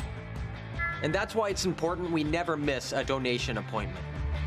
Blood and plasma donors are needed every day in Canada to support thousands of patients that rely on Canada's lifeline. We're asking you to join the Hockey Gives Blood Partners for Life team. Join today by downloading the Give Blood app or book online at blood.ca/HGB. Did you know that you can help save a life? And you can start right now. Stem cells from male donors increase chances of positive outcomes for patients, yet they only make up 40% of our registry. Today, there are hundreds of people in Canada searching for their life-saving match. You can be a patient's best hope. Be a hero by registering with Canadian Blood Services Stem Cell Registry now. Canada's premier Junior A Hockey League deserves premier coverage, and at IKS Media, we have you covered for all things SJHL. SJHL Weekly on Monday, a live broadcast across our social media platforms where we interview your favorite players and coaches from across the league and preview the upcoming week. And on Thursday, SJHL Insider, where we look ahead to the weekend that will be and cover everything going on across the league. Catch it all on our social media platforms or on sjhl.ca.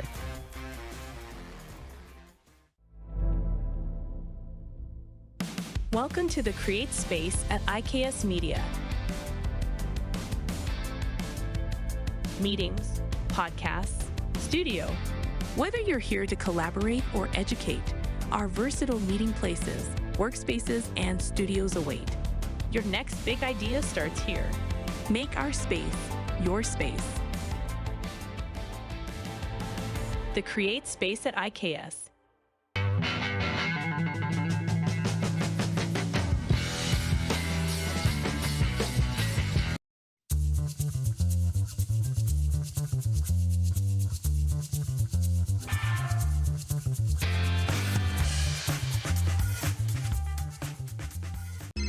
Text 902-518-3033. 902-518-3033. Pick up your phone and text RP, that's Rod Pedersen. Text 902-518-3033. Here's how your business can be a part of Canada's fastest growing sports talk show. All you have to do is contact us, and we will tell you all about the dynamic and exciting marketing opportunities we have, utilizing a fully integrated 360-degree multi-platform. Imagine your business seen and heard across Canada on Game Plus TV and around the world on the Rod Pedersen Digital Network. You will use one of the most overused expressions in sports. You gotta be kidding me. Get your business involved. Contact the Rod Pedersen Show today.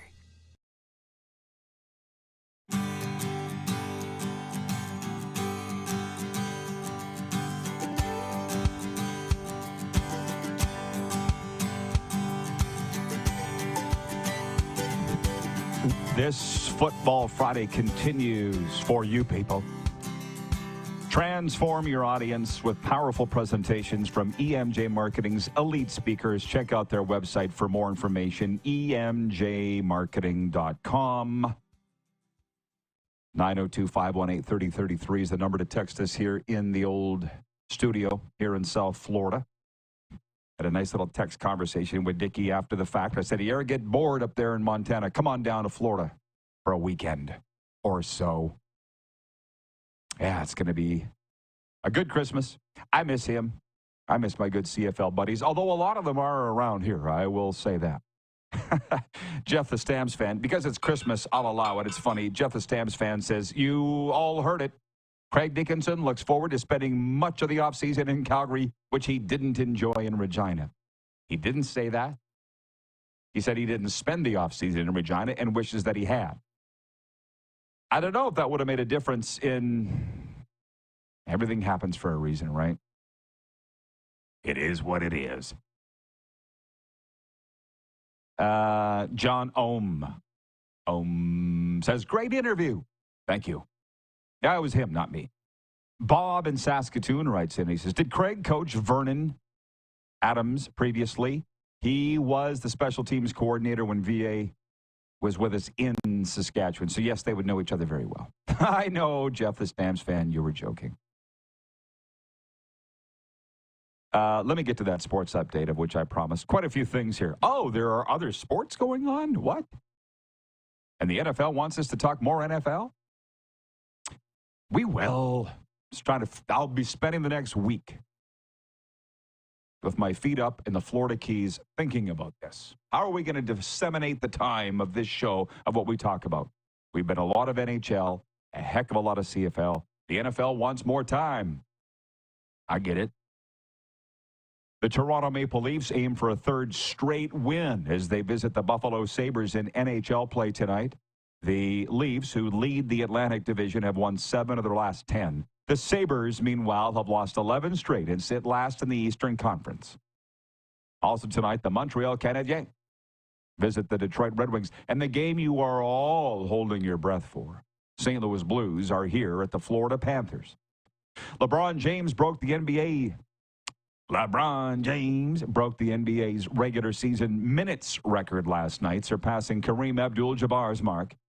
He played 34 minutes, bringing his career total to 57,471 in the Lakers' 113-100 win over Sacramento. The Toronto Raptors have the night off after extending their losing streak to 6 games with a 101-94 loss to Brooklyn Thursday night. They'll next play Sunday against the visiting Houston Rockets. Cameron Dicker of the Los Angeles Chargers made the first successful fair catch kick in the NFL since 1976 on Thursday night. He connected from 57 yards right before halftime against the Denver Broncos.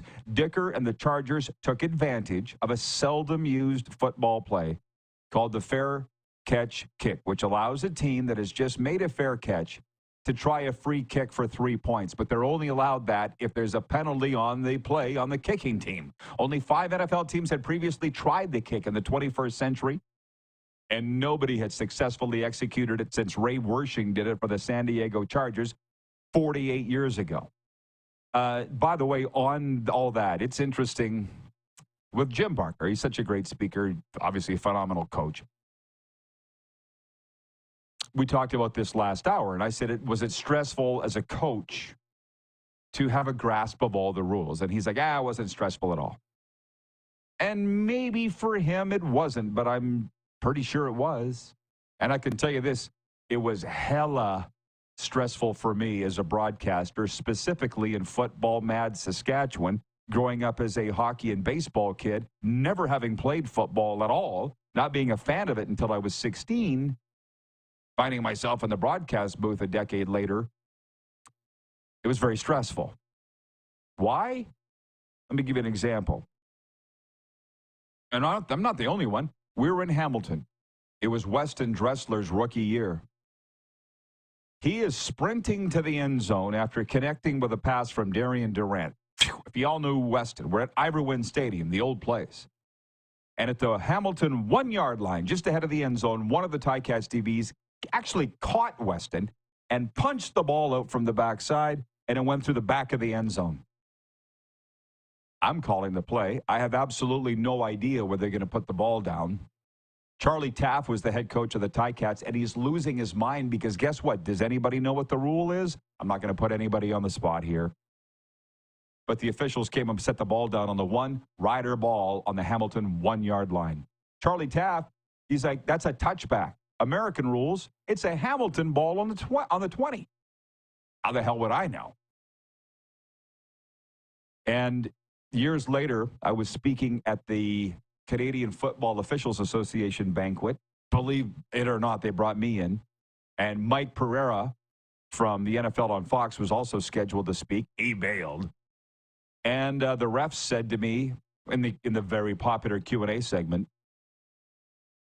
did anything ever happen? Name a time that you were calling a game that something happened and you had no idea what the rule was. I'm like, which time? Like the time Omar Morgan blocked a single-point convert and returned it 109 yards to the other end zone. He's running, and I'm trying to figure out what the hell, how many points he's going to get when he gets there. Does anybody know? 2 for a 1-point block convert attempt. And Barker, again, full of hot air, I believe, because I talked to those refs, and they have said, some might be watching right now, that they've had to correct coaches, tell coaches what the rules are, because they don't know. Not stressful at all, Jim said. Hey, won 5 Grey Cups. What the hell do I know? We'll be right back with Overtime after this. We're live on Game Plus TV, streaming live and podcasts, wherever the best podcasts are found.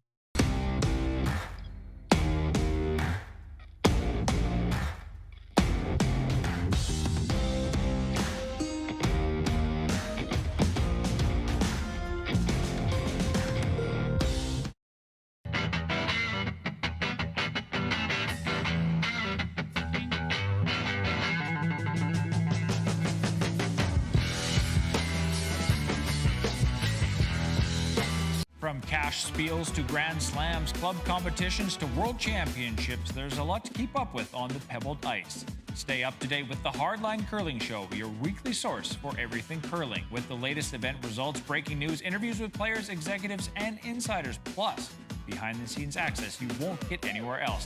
Follow us on Facebook, X, Instagram, and subscribe to our YouTube. Make sure you don't miss a thing.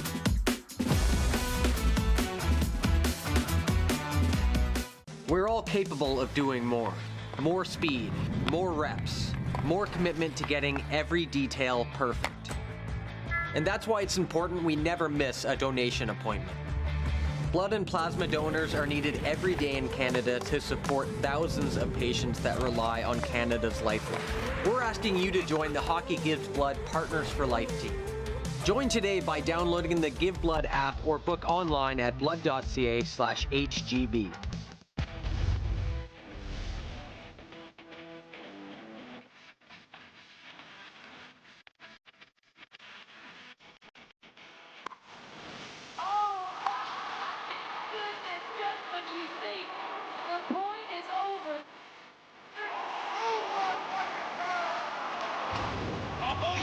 Sounds like he knows what he's doing a little bit.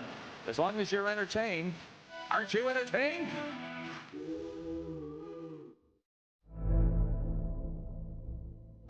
Welcome to the Create Space at IKS Media. Meetings, podcasts, studio. Whether you're here to collaborate or educate, our versatile meeting places, workspaces, and studios await. Your next big idea starts here.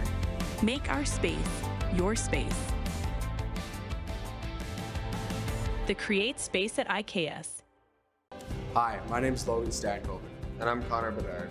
We're both Hockey Gives Blood player ambassadors and proud to be blood donors.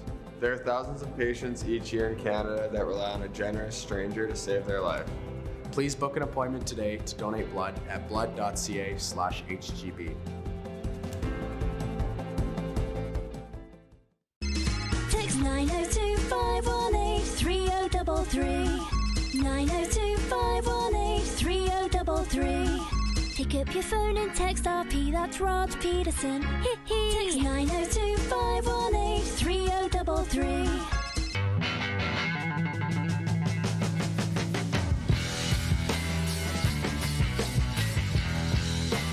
Here's how your business can be a part of Canada's fastest growing sports talk show.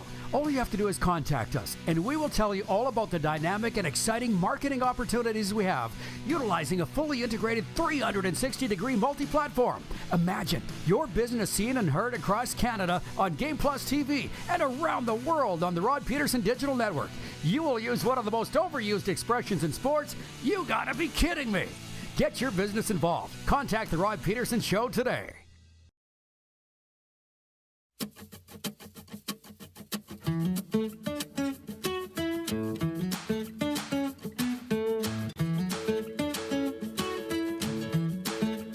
All right, welcome back, everybody. It's the final segment. How about this?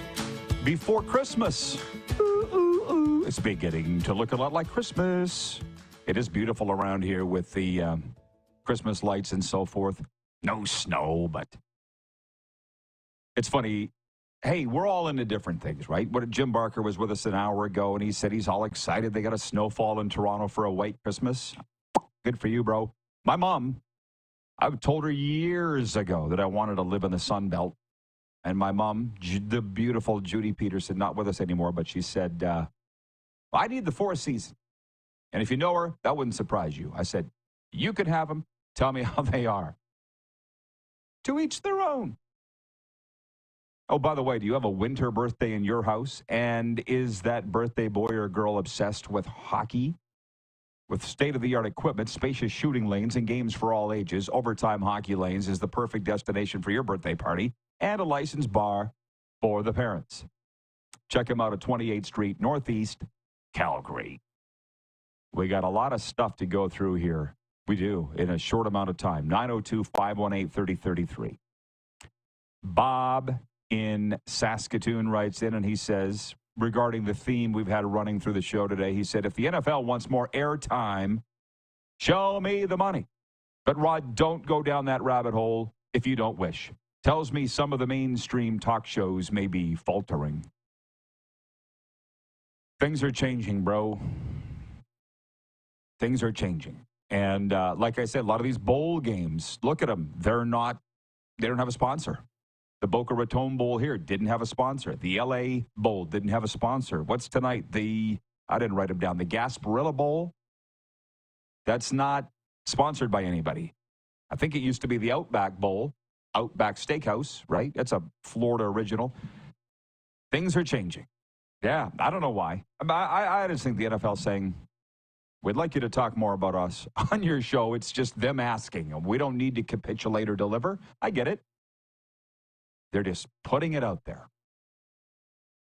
We did not play Deal or No Deal because our partner, Mike Abou-Mechrek, was unavailable, last-minute thing. And Moose is doing hockey in Ottawa. So there's that. Colin in Ottawa writes that he says, I wish Dupes had said what he thinks of TD Place Arena in Ottawa. The old barn has hosted 2 Memorial Cups, 4 Briers, the first WHA game ever, and Justin Trudeau's father became PM there in 1968. I think, and I shouldn't speak for Darren, I wouldn't, but if you roll back the tape on this show, I think he said he thought it was cool, which it is very cool. I've never called the game there, but I've been there for the Memmer. We broadcast live from the lobby in the 2017 Grey Cup. I guess it was my old job, radio show. Met Sean Simpson there for the first time, and we connected. Simmer, namaste. Jeff in Yorkton writes, and he says, Merry Christmas, Rod. Merry Christmas to you. Rich in Edmonton writes, and he says, I was in TD Place Arena in the fall, a truly bizarre venue. How about unique? You'd have to go to understand it. It's underneath the football stadium. So like the slanted roof. If you pay attention, when the World Juniors are on, like the big games are going to be in CT Center where the Senators play, but the other games are going to be played in this junior facility that holds about, 9,500, 10,000? And one side of the roof is the stands for the football stadium. It's wild. I like it. I thought it was a cool barn. There's very few rinks I don't like. Didn't like the Moose Jaw Civic Center, but it's a parking lot now. Thank God. Don't care for Swift Current either, but The ring's fine. Just wouldn't want to call a game out of there. Fortunately, I won't have to. Shy writes in and says, Rod, how are your Cowboys going to do against the Eagles? Well, for one, it's the Buccaneers they're playing. Prime time, Sunday night. And to be honest, I hope the Cowboys get rolled. I wanted to play deal or no deal with Abou. It's not giving up on your team. It's detaching with love. I'm done being abused by the Dallas Cowboys. I still follow what they do. But the Buccaneers have won 4 in a row. They'll be looking for their 5th. They've pulled into number 1 in the division, and I've made no mistake or secret of the fact I'm a huge fan of Baker Mayfield. So the Bucs are going in favored by 4. I want Tampa Bay to win. And, yeah, now if Brent from Wellington, Florida is still watching, because we were texting back and forth here, he said, what games have playoff? Again, there's a lot of new viewers here, but there's a lot of old-time viewers too. And I've often said, you long-timers will remember, you don't have to look too far to find something interesting about it. Every game. Jacksonville at Las Vegas. Rob in Vegas. That's 2 teams that want to lose. Both teams need to lose. How do you pick that one? Because they want the highest draft pick they can get. This is what I hate about this time of year, Utah Darren writes that he says bowl games are suffering from low attendance as well. Locals used to supplement fans from the teams in the game, but no more. There was nobody here at the Boca Raton Bowl, which from where I'm sitting right now, about 3.5 miles, somebody had the audacity to say, why weren't you there? I said, nobody else was going. Why would I? Rich in Edmonton, go Jags. See, even Raiders fans want to lose. Jeff, the Stamps fan, says, Merry Christmas, everyone. Randy from Winnipeg says, Merry Christmas, RP crew and everyone out there. I will repeat that. Merry Christmas. Thank you, everybody. We'll be back before the new year, a week from Monday. Stay safe. McFly, hello.